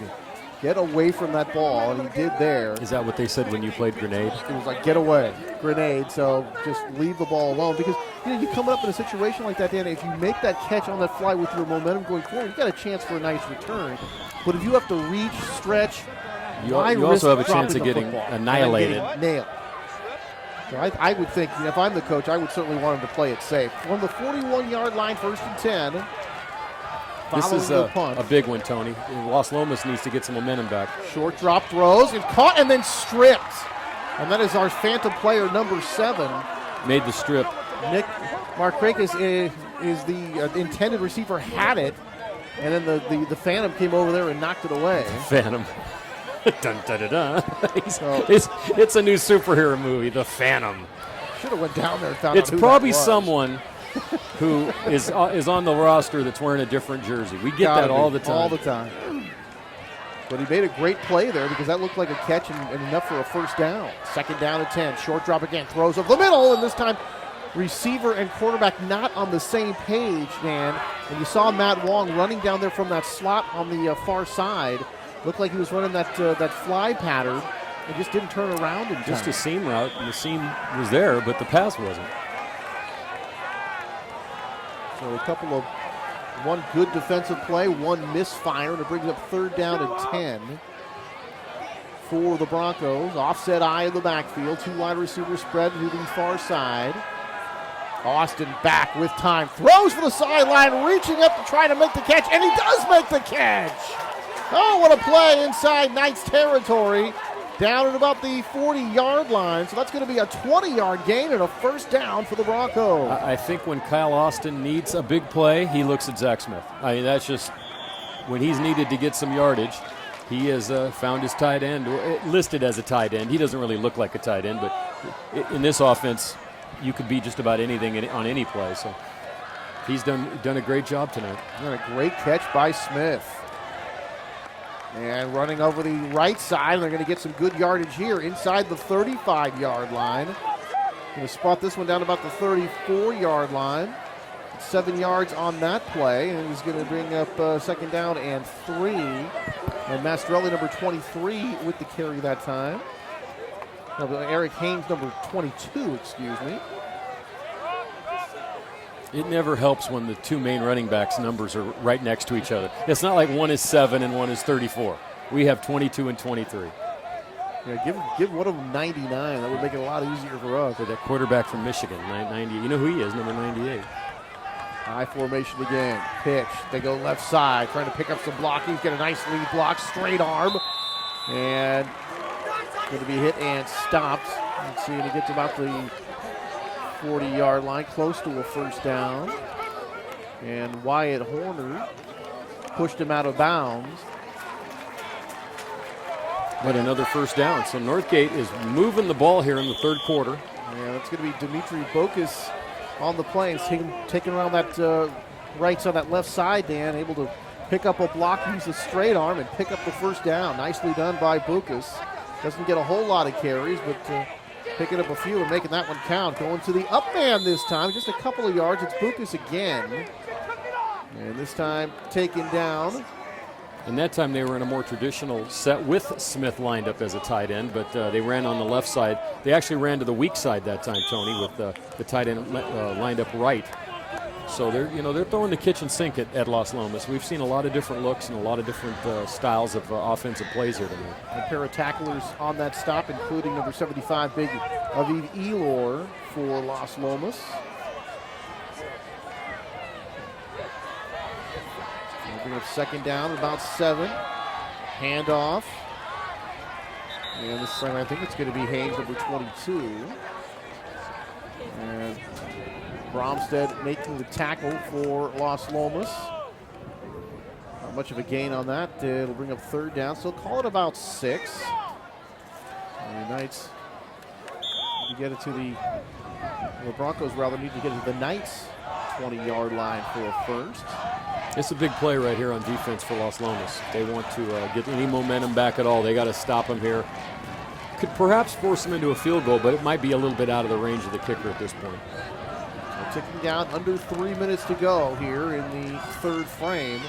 Broncos trying to increase their lead. Fake, under pressure, and ball, they're throwing out here to the flat on the near side. And because Austin was under so much pressure, not able to get it to his intended receiver, Drew Downing, number 21. But good pressure provided that time by the Las Lomas defense. And this is probably 4-down territory. A little bit out of the field goal kick. Were you just going to say that? Well, I'm thinking, Dan, that too long for a field goal and too short for a punt. A good time to go for it on 4th down. And Downing, that was the first time they targeted him. But here's another. They have a wide receiver spread way out. McCrackis is way out on the left sideline. They have 2 other wide receivers. Smith is lined up as a wide receiver on this 4th down play, Tony. I formation, pair of wide receivers to the far side. On 4th down, under pressure, throws, tipped, nearly intercepted. They're going to say no good there at the 20. And it looked like it was Jack Kane, number 25, who came up with that ball there, or nearly came up with it, trying to do a sell job with the officials, but the officials not biting. But actually, it's better yet because they actually pick up a couple of yards. Yeah, I was going to say that would they got the better of the deal right there. Corbin on the rush, straight rush blitz that time, made the play, blocked the pass, and or at least forced Austin to throw it behind the receiver. And 2 times in a row, Dan, the Knights got excellent pressure on the quarterback and forced errant throws. So they take over on downs. 1st and 10 about their own 27. Here's Wood coming to the left side, breaks a tackle, gets the block. Still on his feet, and then finally dragged down. Does get across the 30-yard line. Close to the 34-yard line. About 7-8 yards on that play, Dan. Going to set up a 2nd down and short. And really a nice-looking run there by Ben Wood with not a whole lot of room, Dan, but able to use those good feet that he has. Able to skip through a couple of tacklers and pick up a nice gain. It'd be if you told someone, oh, he's the defensive end, too. You go, no, he's not. Quarterbacks don't play defensive end. Bukas was there again to make the tackle. We mentioned his name, and now we have a penalty, illegal procedure. Penalties, and more penalties, Tony. And that's the one they roll their arms with a legal procedure, but a dead ball really tells me they took too much time. But in any event, they're going to be forced backwards. It'll cost them 5 yards. So you look at the Knights, Dan, as they've given up the lead here in the period, but then on that good Northgate drive on the previous possession, they end up getting the 2 good pass rushes on back-to-back plays to get the stop.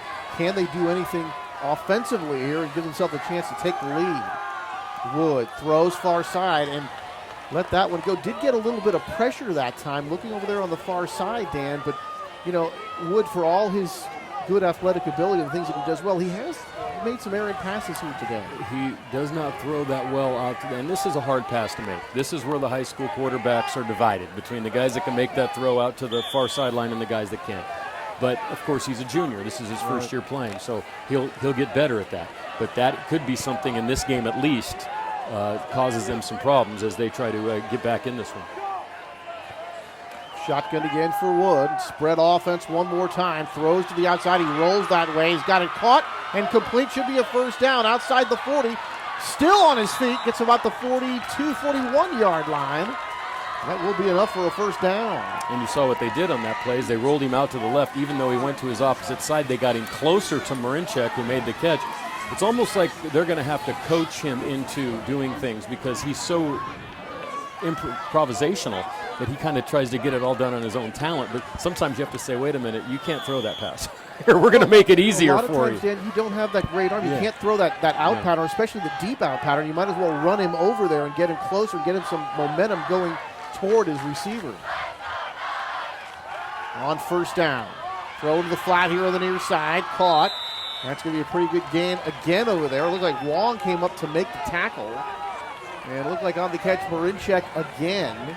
So on the far side, this time on the near side, getting close to midfield down to the 49-yard line, an 8-yard gain, and we'll bring up 2nd down and 2.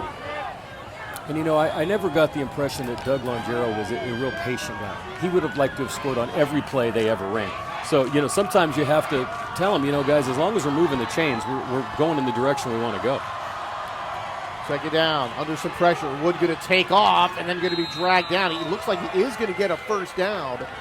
And coming up here to make that stack at the top, Julius Ione, number 51, able to get Wood before he can get too much of a head of steam and get away. but not in time to prevent another first down for the Knights. And I guess we can say, Dan, they officially have a drive going.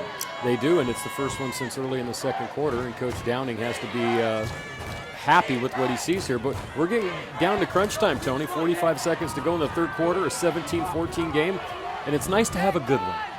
Because we've had some bad ones at times over the years. We have.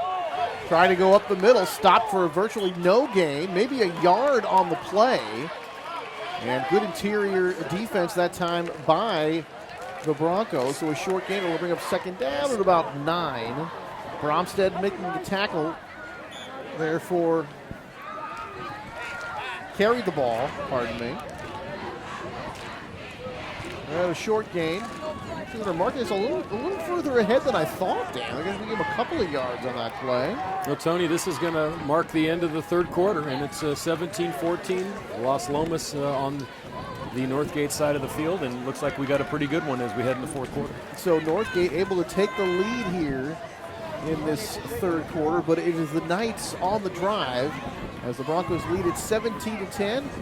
And we start that fourth quarter here in just a moment. So again, as you said, Dan, another very entertaining game. Both these teams playing some of those so far this year. Talked about that San Marin game and what a fantastic finish that was. Well, one of the other big surprises out here in the East Bay is there's been a couple. We talked about Pittsburgh. Not surprising that they're winning. They were picked to be high, but and then they went, of course, and lost their first game to Anali up in Sebastopol, which shocked everyone. Then they come back and beat California and Monte Vista. That's kind of a weird, unusual schedule thing. Of course, Freedom, who lost their quarterback and wide receiver, and left Joe Mixon out there kind of all on his own. And they're 0-3 to start the season, and that's been very kind of a shock. And of course, De La Salle is 3-0, but they have been challenged this year. Even Clayton Valley, it used to be if you only lost by 3 touchdowns to De La Salle, they had a party for you after the game. All right, second down. Wood, fade pattern, near side, battle for it. Marinchek, is he inbounds? They're going to say yes on the 21-yard line. Marinchek with the one-on-one coverage just outduels the defender, able to take that one down for the big play. And boy, and the Northgate coaching staff doesn't like that call, but I'm going to tell you that the official made a great call. That would not have been a reception in the NFL. He only got 1 foot down, but he did get a foot down. And, of course, in high school, you only need 1. Boy, battling Margaev there on that near side, Dan. Able to pull it down. That was a great play. First down to 10, just short of the Northgate 20-yard line. Here comes the Knights trying to take the lead. Wood trying to go up the middle, and on 4 or 5 black shirts getting up off the pile this time. Among them, it looked like it was number 21 in there for the Broncos, Dan, and I'm not seeing number 21. Jonathan Crucker was down there on the bottom of that pile, too, but there was a number of Broncos in on that play. They're going to have to keep a spy on Wood or something. He's pretty much handling everything right now. It's funny that we haven't seen Fulks a lot in the third quarter, and now headed into the fourth. All right, so just inside the 20-yard line. And Fulks this time is spread out as a wide receiver with 4 wide receivers in this set. Second down and 8. Wood racing to his right, under some pressure. Going to keep it. Cuts it to the outside. He's going to pick up the first down as he goes out of bounds. So a nice play by Ben Wood, again, doing it with his feet. He certainly has been more dangerous there than through the air tonight. Able to make the nice play. It's going to be first down. Ran out of bounds by Mastrelli, and this guy has elusive running ability.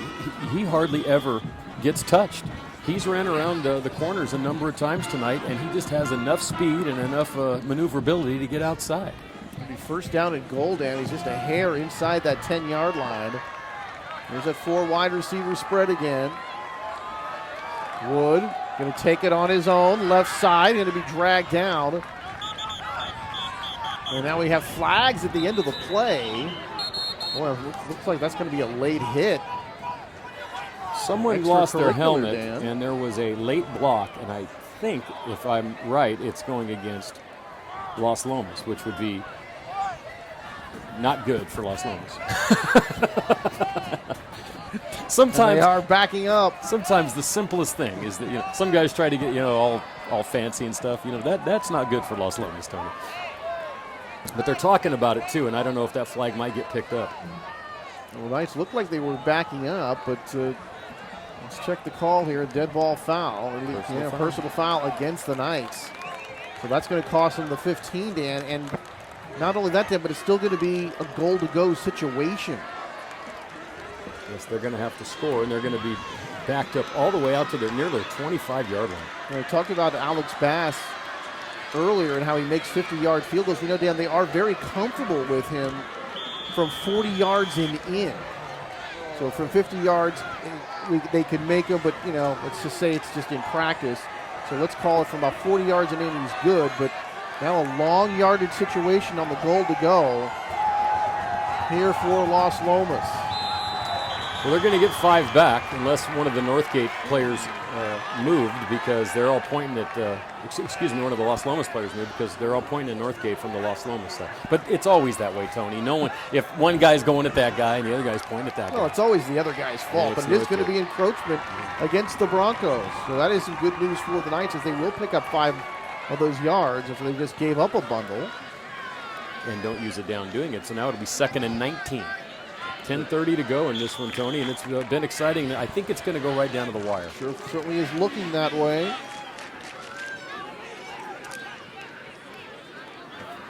All right, Las Lomas.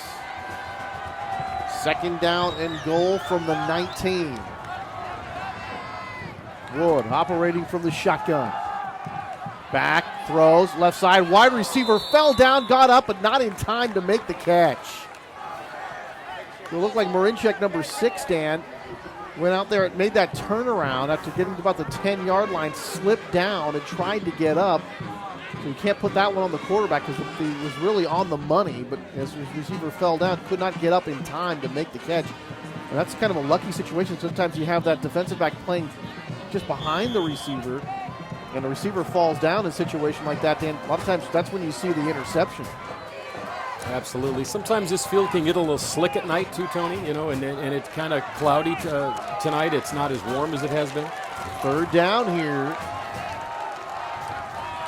3rd and long, 3rd and 19 on the goal-to-go situation. Throw the receiver out of the flat. It's going to be caught. Nice gain inside the 10 to about the 5-yard line. And that catch made by Greg Corbin, number 11. And Dan, he is the one guy that is listed as a tight end defensive line. We talk about not using Dan, what do you always say? The tight end's always open over the middle in high school football. And where was that play? Always open. But they're going to kick a field goal. They are going to kick a field goal here. We could end up with a tie game, 9 minutes to play. All right, Alex Bass. They're going to spot this one at about the 13, make it a 23-yard kick. Snap, hold, kick is up, kick is good! Just did sneak it in, Dan. That won't be on any field goal instructional videos, but it's 3 points, Tony. Did he hit a knuckleball that time? He Wilbur Wooded that, or Phil Necro, depending on your generation. Boy. Or now, Tim Wakefield. Dan, I would use some kind of a golf analogy, but I don't know anything about golf. Well, that kind of looked like a chip shot that I hit. Okay, chip shot, there you go. Able to sort of pooch it through, if you will. And that does, in fact, tie things up at 17 with 9:23 to go here in the 4th and final frame.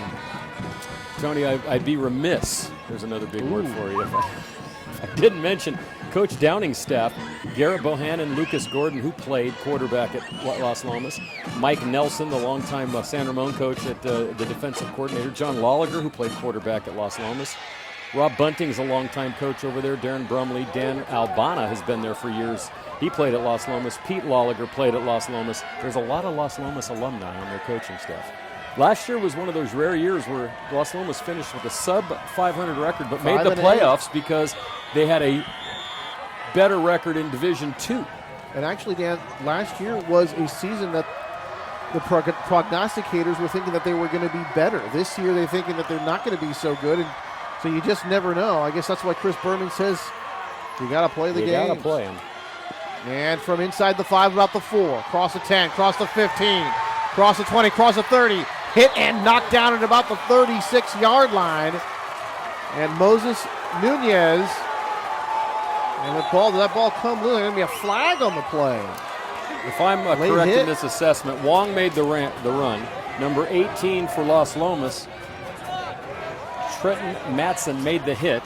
There was a, I don't know what you want to call it, excessive celebration after that hit or a taunting, and we have a penalty, and it is unsportsmanlike conduct going against the Knights. You know, I'm getting good at this, Tony, even though I really don't know what the heck's going on. That's my dad tells me he watches. He goes, you don't really know what you're doing, but you're good at it. So, boy, this is going to set up at the 48-yard line, 47-yard line now for Northgate. After that 15, a nice return and the 15-yard penalty. 105 yards of penalties against Las Lomas tonight, Tony. Wow. That's some amazing. Big ones right there. And most of them are not going to be happy in the review session when they watch this game over. There's that double wing. Haynes is going to get it left side. He's going to be dragged down, picks up a couple of yards, and he's going to get inside the 45 down to the 44-yard line. So pick up about close to 4 yards on the play for Eric. It'll bring up 2nd down and 6. As you're seeing Northgate go back to that hot potato pitcher double wing formation. It's almost like they've ran one offense in the odd-numbered quarters, 1st and 3rd, and they're running this in the even-numbered quarters, 2nd and 4th. Once again, my education coming in there, Tony. Wow. Going to run it again. Going to go up the middle this time. And pick up just a couple. So Eric Haynes again. And he does get a couple of more yards here, Dan, but it will bring up 3rd down. 3rd down, call it about 4.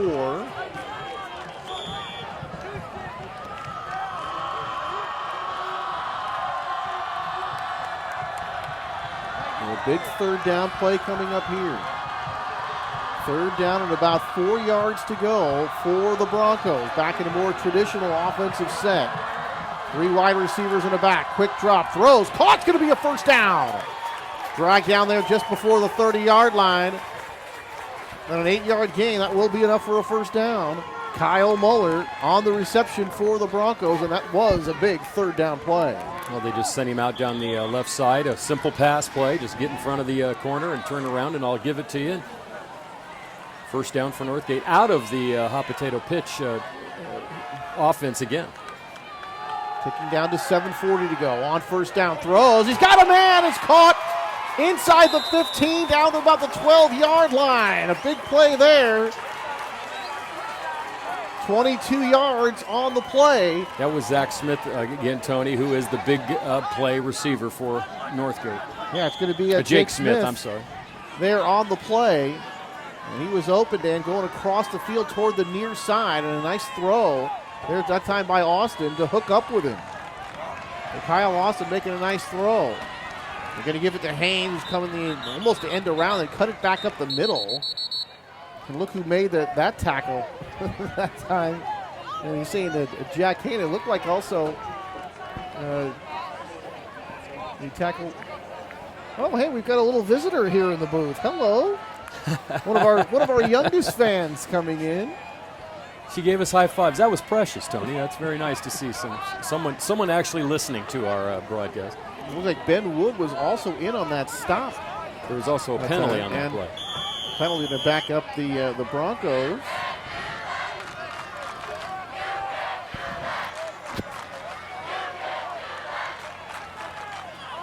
Man in motion, going to give it to him. Trying to turn the corner, running to the short side of the field, going to be dragged down. And the fan on number 7 coming up to make that stop, and it's Wong on the carry, and Wong hobbling off. Every time you say the Phantom, it just kills me. We finally came up with a name for the guy without the number, the Phantom. Can you imagine at school next week? Hey, Phantom! You know, I would be really impressed with us if it was a nickname that stuck. That means a lot of people are watching. Steve Linigan over at College Park always stuck with us. That was 12 years ago. All right, looked like the Broncos jumped. Maybe a hard count that time by Kyle Austin, and the Broncos did in fact jump. Encroachment on the defense, so 5 more for Northgate. So here's Northgate, a situation. The clock has stopped with 6:30 to go. Can they get a score here, Dan? 1 score, 1 stop. Could be enough for a victory here for the Broncos. One thing in Las Lomas' to their advantage is the fact that they tend to be able to go down the field a little quicker with their offense. Remember, we mentioned that last year. If Northgate has to go 80 yards, they better have more than 3 or 4 minutes on the clock. Although this team with Austin, they might be able to do it a little quicker. He's a pretty good thrower. Man in motion. They give it to him. Trying to turn that left side, but there is the Knights. He's going to actually get a first down anyway. Somehow got through several would-be tacklers to get out there. That was number 23, Nick Mastrelli, coming on that end around. And Willie Amon, the linebacker, number 59, made the tackle there on that far side, but not before the Broncos pick up another first down. It's going to be 1st and goal for Northgate. Yeah, Mastrelli did a lot of that on his own. There were a number of pursuers out there. Amon came a long way to make that tackle. Hot potato pitch formation, and now illegal flags motion. fly. Illegal procedure, illegal motion. Illegal procedure, but whatever it is, it's going to cost them 5 yards, and they're going to move backwards again. Now, this is all well and good for the Knights as long as they can prevent the score, but still with a lot of time left.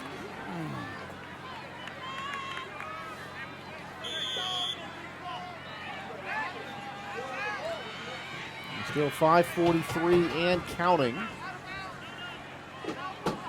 as they run that clock. It says up there too, Tony, that they've one timeout and then no timeouts there. Las Lomas has none. I don't think they used any. Remember, the scoreboard doesn't mean anything. It's the officials that keep that stuff. Austin, fade pattern. And a little bit too far for Jake Smith.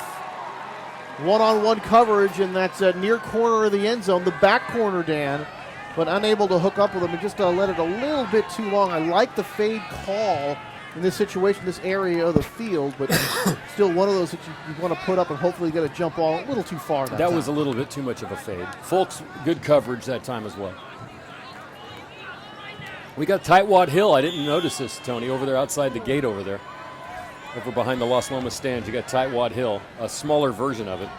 And you notice the stands on the far side of the field have really they filled up there. Yeah. For Late arriving crowd, you'd know a lot about this, like Dodger fans. I'm sure they're all celebrating their victory still. Congratulations, Tony. Hope they're not irritating too many people doing it. Here he goes, going to run around that right side, going to be dragged down. And it looked like it was number 59. Willie Amon, the linebacker, came up to make that stop on Austin. He was trying to turn that right corner. Amon able to catch up to him, showing some good speed. 3rd down and goal. Man in motion. Eric Haynes is going to get it up the middle. And they are going to mark him just short. Just short. It is going to bring up 4th and goal. Decision time here. It is so close. You'd have to figure they're going to go for it here. I'd go for it and run the same play. They've gained yardage on that play to virtually every time. And no thought of a field goal at all. They are going to go for it. Man in motion again. Haynes gets it again. He's in the end zone. Touchdown, Northgate. And the Broncos. There's a little variation of it, Tony, with a fake and then like an inside pitch into Haynes, and he gets in from 1 yard out. That's his 3rd 1-yard touchdown run of the night, and it's 23-17, and now we got 4:41, and Las Lomas is going to get their chance. Now here's Sam Dale to try to add the extra point out of the hold of Kyle Austin. So when they've gone to that double wing formation, Dan, as you said, when they run the football, it's been very effective. And so, sometimes you think too many things on the plate for an offense with too many formations and things like that, but apparently they've got it down. It's working pretty well. And a timeout taken here by the Broncos. And do you want to know why they took a timeout, Tony? I'm thinking they only had 10 men on the field. Interesting. Which is probably not going to get that 11th guy happy greetings. I was wondering, film review. You think about it, you're going for an extra point. There's almost no reason, even if you get the 5-yard penalty, Dan, it's still pretty easy to get. And here's our littlest fan, and she loves us. She's very cute. Hey, You're very me. cute. Yes. Isn't that cute? She's come in from the outside. She probably wants to see if we got a video replay of any of this stuff or anything out there. Bye, hon. Bye. There you go. She's leaving now. She's very, very cute. Tony, she's mad if you don't wave goodbye to her. So wave. There you go. Gives me a whack on the shoulder. She's learning quick. Listen, you big buffoon. Oh, hey. That was funny. We've got fans. We do. Glad That's the third. But you think about a timeout situation, and if you take the 5-yard penalty, well, I feel like you might want to just this save is the an timeout. important extra point. Dale. And Las Lomas. Austin, and they're just going to give this yardage now, back. does that get? I think if you do that, you should penalize on the kickoff. Because you don't get any advantage out of that at all. In the NFL, I believe that's what they do. Boy, come on. Really exciting game. Taking a long time to kick this extra point. All right, again. Snap. The hold. The kick is good. And here in the fourth quarter, 4:41 to go. It's a 24-17 lead for Northgate. Well, a very exciting game going back and forth, Dan, and swung back in the Broncos' favor, but still plenty of time for the Knights to mount a drive here and try to tie up this game. Well, it's a very interesting game, Tony. You know, it started out with Las Lomas going right down the field with Folks carrying the ball, and like we had mentioned, we haven't seen a lot of Folks in the second half. It was turned around by a number of penalties. A long pass play for Las Lomas got them into the end zone. Northgate came back, scored a touchdown, held them late, and then here in the second half, and the interesting thing we talked about, the double wing has been working in the second and fourth quarters, and they went away from that in the first and third quarters. So, very interesting ball game. Something that you knew would happen. These two teams kind of play that way. You know, they're rivals. They're playing. They're just down the street from each other. They both want to win, and been very exciting. And our fans back again. Wait, bye, honey. Bye. There you go. No, okay. Cute is cute. Tony, your biggest fan. Well, here we go. The Knights going to get another chance here. And in a situation now, Dan, if they don't, if they do get a first down here to start, after that, you got to start thinking about 4-down territory the rest of the way. High end over and kick by Sam Dale. That is going to go in and out of the end zone. It will be a touchback. So the Knights will start at their own 20-yard line. Still plenty of time to go here. We'll see whether or not we see more of Zach Folks, who we haven't seen as much of lately. Smart player, shifty runner. You know, he and Bromstead really kind of that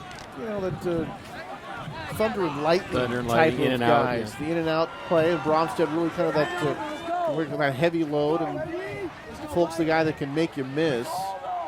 Well, it's been the Ben Wood show for most of the second half, so it's going to have to probably be that as well. And Folks is out there. It's not like he's hurt, so they just decided to go another way. Look at that offensive line. That's really protected well.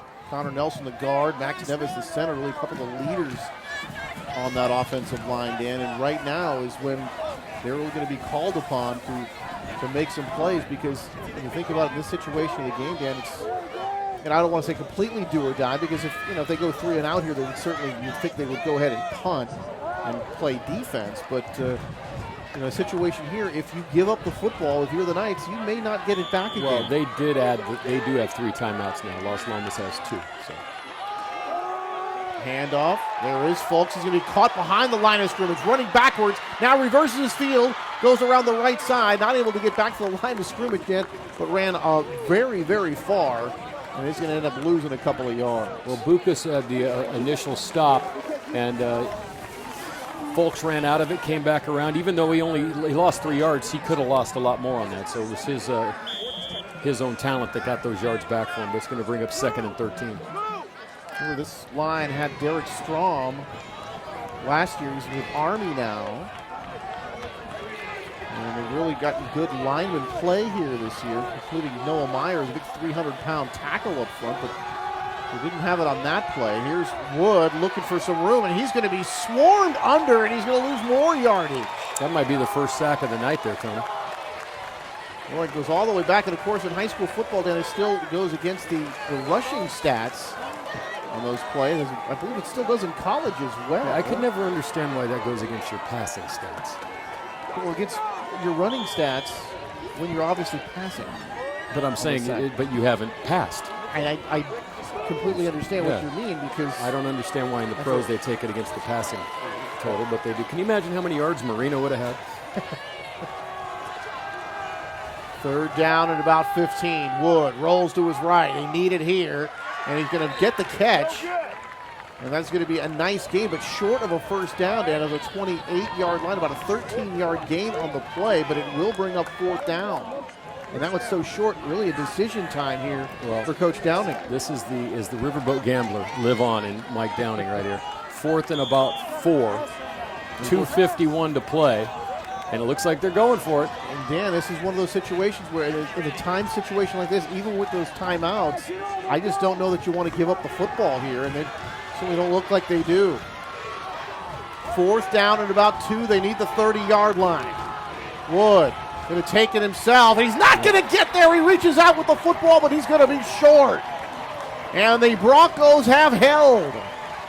2:30 to go here in the fourth quarter. A big defensive stand, and what a defensive series for the Northgate Broncos. Yeah, that was huge, and you got to wonder in a situation like that, Tony, you need 4 yards. You know you can get 4 yards by passing because you can send a guy down the field 4 yards. You don't know if you're going to get it running. And it looks like they've really found a way to stop Wood here in the fourth quarter, and they did it once again. And now this is going to be very interesting. They're going to have to burn their timeouts after this first play. They still have a chance, but they're going to have to stop them on this series. Yeah, 1 first down, and this game would be over. And here are the Broncos. Double wing formation. And it looks like that's going to be Bucas over that left side, and he's going to pick up a few, and then quickly the Knights are going to stop it. And they got 2 timeouts left. With Mastrelli, no, Dimitri Bucas, Eric Haynes, excuse me, on the carry. So Las Lomas uses the first timeout. They have 2 left, 2:23 to go. They're going to, right now you're looking into that miracle kind of territory. We need a miracle. We need Northgate to make a mistake. Timeout, and 2 left now for Las Lomas. And certainly not any time to spare. Not only are they going to have to get the ball back in, but they're going to have to go down there offensively after they get the ball and make some big plays to score and try to tie up this game.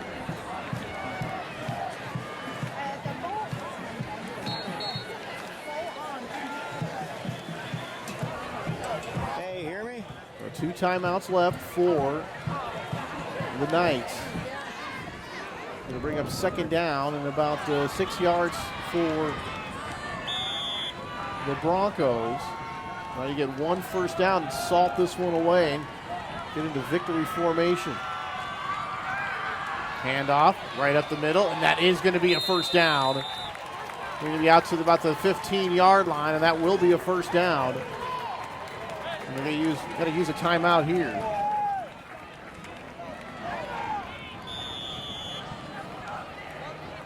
Mastrelli, number 23, on the carry. And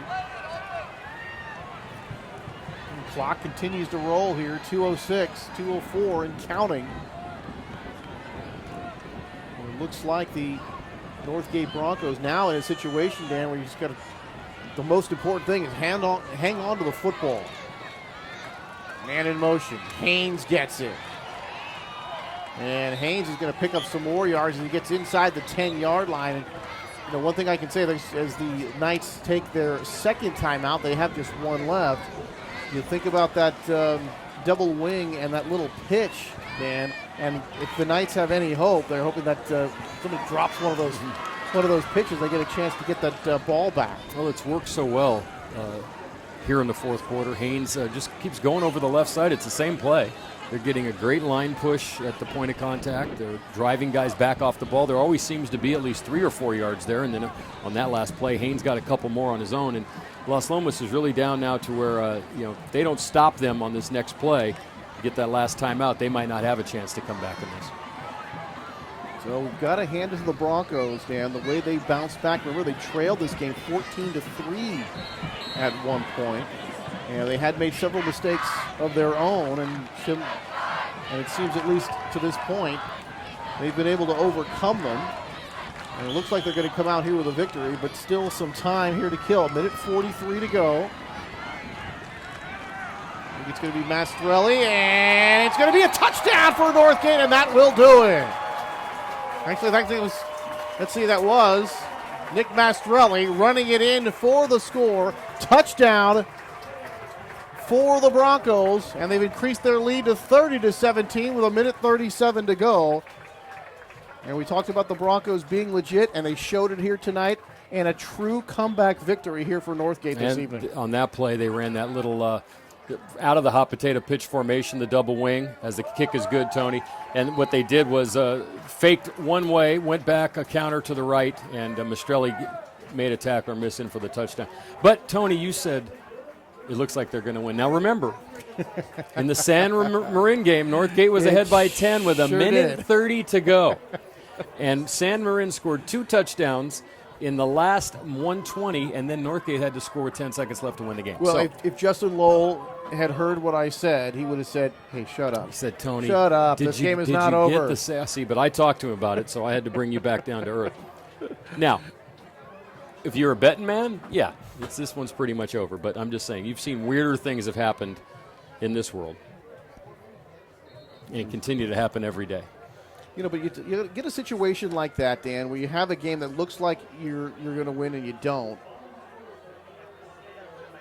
You know, or you get a situation where you get down to your crosstown rival here and things like that, and things aren't going your way, you're making mistakes. You look at a team like that can just kind of keep their poise. I know that's an overused term in sports, but you keep your poise, able to come back. That's really got to be a feather in a cap for a ball club. Yeah, Northgate has, over the last couple of years, they've just really improved and shown me something. And hopefully they're on their way. And like I said, this program is, they used to play their games out at LMC, in Pittsburgh, And that's probably when maybe 50 people would travel over to watch them. And now they have, this place is pretty much sold out now when they play. It just goes to show you what happens, And this whole league was like that. You remember there used to be a time when Clayton Valley, Ignacio Valley, Northgate, Concord, none of those teams, even College Park, who basically plays across the street, but no one had a home field. Amazing. Ben Wood on first down for the Knights, rolling out, throwing far side, and in and out of the hands of the receiver and incomplete. It's a 31-17, a 14-point lead for Northgate as they look to go 4-0. And taking a look ahead. And for Northgate, they will be at Antioch next week. And for Las Lomas, they'll take on Alhambra. All smiles on that Broncos side as they look to go 4-0. Under pressure, there's a screen. Middle screen this time, picked up big yardage. You talk about nearly the big play there, Dan. Receiver Marinchek dragged down after a nice gain. It'll be a first down as he got out across the 35 to about the 37-yard line. They ran that real nice. They let the line come in. The pass was over the line in front of the linebacking crew. And like you said, if Marinchek could have popped off maybe another miss, he could have went for even more yardage. Tony, by the way, speaking of the stadium situation, Al Davis would have moved Concord High School to Irwindale back in the 70s if he would have had the chance. Didn't have that stadium built over there. Hard to blame him. They gave him free money just to think about it. $10 million just to think about a rock quarry. Boy, I'll think about it, sure. I'll think about not doing it. I drove by that place and went, are you serious? This is where they were going to build a football stadium? First down at 10. Clock continues to roll. Minute 18 and counting. And I am going to depart here momentarily to go down and do our player of the game interview to follow the football game. Down the near side, a little contact out there. Little pushing and shoving between the defender and receiver. And it looked like for the Knights, that was number 83, Michael Naranjo, running down there with a defender. Thought I saw some contact there, Dan. Was it Kyle Austin down there? Michael Mulgard, number 5, actually down there. I think that's the kind of contact you let go. I think both players were kind of pushing off on each other. You let it go. The throw was almost virtually uncatchable. Good non-call. Minute 6 to go. Here's Wood over the middle. Caught. Marinchek hits, spins away. Can't get away from a couple of tacklers as he gets the Northgate side of the field. That will be enough for a first down.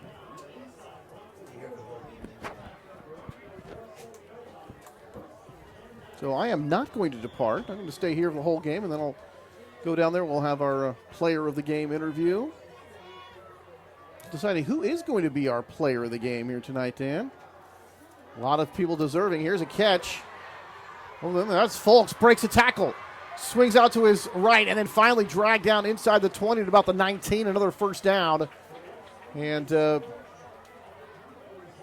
the game. So Folks makes the nice play there. Dragged down as he got inside the 20-yard line. Another first down. Just 37 seconds. They set the chains and start the clock.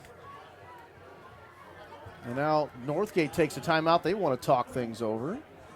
And are we going to settle on Mastorelli? Is that who you want to go for? I'd say Haynes is the player of the game. He shouldered most of the load. He played well defensively as well. He scored 3 touchdowns. 3 touchdowns, of course. That should get it for you. So I'd say Eric Haynes. A number of players have played well. Austin ran the offense very well tonight. Did make some very nice Bucas passes out there. Wong, McCrackis, all of them. Jake Smith as well, who proves that he's one of the better tight end in the area. Their line obviously played well. They kept hands off the quarterback for most of the game. There's only been 1 sack in the game. On the Las Lomas side, Wood, he's a junior. He's got potential moving forward. Folks had a big first half and just kind of disappeared in the second half. I don't know if that was part of the game plan or maybe he's nursing some sort of injury. He's out there catching passes, but he has not ran out. That first drive, you would have thought, Las Lomas is just going to roll all over him. But that's, as you mentioned, why we play. And also, Marinchak has had a nice game for Las Lomas. Throws, and there's going to be flags flying there in the end zone. Pass incomplete. But a little bit of contact going down that far side into the end zone. It's pass interference on Northgate. So Las Lomas is going to have a shot here. They would need the kind of miracle that the Joe Pisarcik Eagles gave to the New York Giants back in the late 70s. But they as long as there's some time on the board, Tony, you just never know. You never know. I mean, if Las Lomas now, with just 29 seconds here, if they can get this one in, at least give them a chance to use the onside kick, Dan. If they get the ball back, at least a chance to throw a Hail Mary or two. But first things first, they've got to get it in the end zone here. Trailing by 2 touchdowns, 31-17. So since that 14-3 lead, they have scored just a field goal. And a big hit near the goal line. It's going to be short. Makrakis there with that hit for the Broncos. I believe Las Lomas has now used their final timeout. They have. They do. And they have 29 seconds. So to have a legitimate shot at this, they need to score on this play, 4 or 5 seconds. Then they would have 24 seconds to onside kick with no timeouts. But like I said, think about Northgate. Just 2 weeks ago. You play it to the end. Play it till the end. You talk about, when games are out of hand, I always think, with 3 scores, little time like that, sure, that's probably out of reach. But 2 scores, I never think a game's over with just a 2-score lead. Because you have seen situations where the onside kick is successful, and then you never know, you get the big play, you get the penalty, something like that following a successful onside kick recovery, that the offensive team can have that one more chance. And that's what Las Lomas is looking for here. First down and goal, penalty flags fly again. Legal motion or procedure. Boy, and we have seen that a handful of times tonight. Well, I think ultimately that Las Lomas will have to target that the main they competed well here, but they really lost this game because of the penalties that against them, now piling up over 115 yards.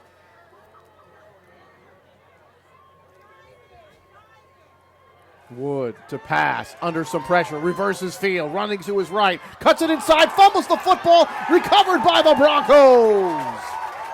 And that will do it.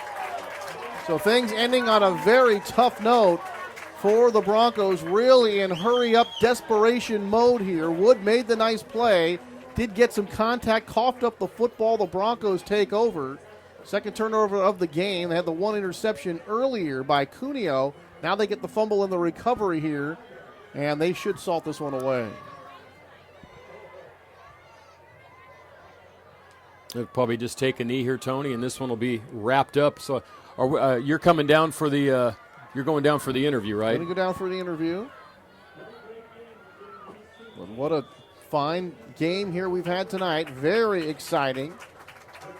And getting a note, 120 yards in penalties here tonight. Talk about a killer. And here's the celebration starting for the Northgate Broncos, running their record to 4-0. They're going to get some Bay Area press and media out here looking at this team after this. This was an impressive win, coming back from a 14-3 deficit against their big rival, and turned out to be a great game, Tony. It was a great game, so I'm going to go down and get Eric Haynes for the interview. Eric Haynes scoring 3 touchdowns tonight, and the Northgate Broncos running their record to 4-0.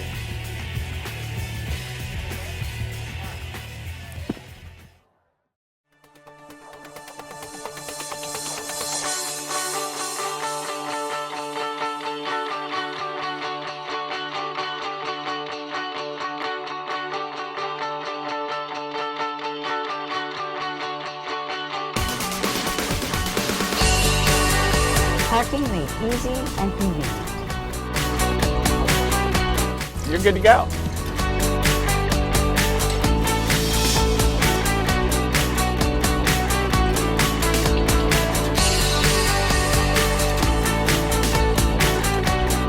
Now that was easy.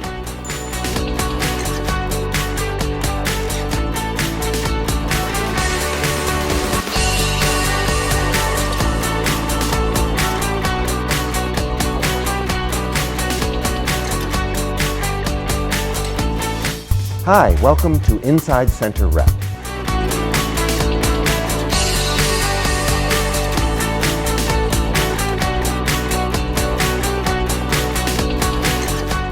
My name is Carrie Lederer, and I'm the curator of exhibitions here at the Bedford Gallery.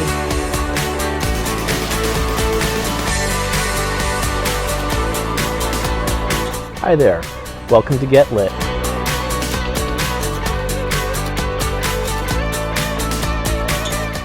And that's when I decided to run for the city council.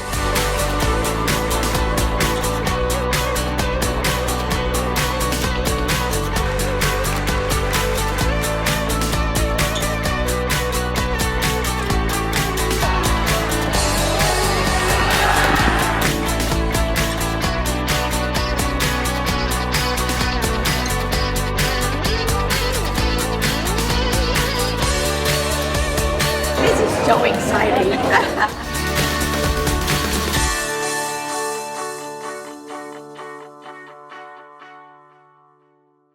I think we got too much jitters, too much going on, there's too much excitement. We haven't learned how to play at home yet. We're great on the road because we got no distractions, we just get on the field, we go. There's not enough time to think about the game, right? We gotta learn how to play at home, okay?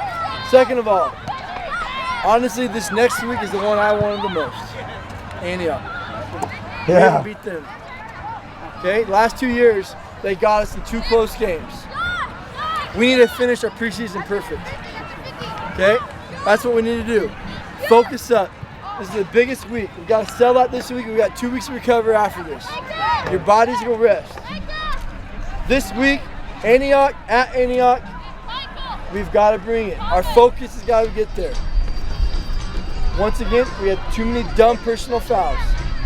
Okay, the second touchdown of the game, it was 3rd and 15, incomplete pass. They're gonna punt the ball, personal foul, next play touchdown. Okay, too many dumb mistakes. We have to be a disciplined team. That's gonna come back and bite us in the butt. Okay, refocus. That's one more step to our goal. We need our first goal of the season is a perfect preseason right now. Okay, perfect preseason. We gotta take care of your bodies. We're banged up, we're sore. I see everyone limping out here. Ice, do all this stuff over the weekend. We gotta have everyone ready to go on Monday. We got something going, guys. We gotta keep it going. Okay, sacrifice for your team. Sacrifice. Okay. You guys go. We talked last week about making history. Northgate's never beaten Las Lomas here, ever.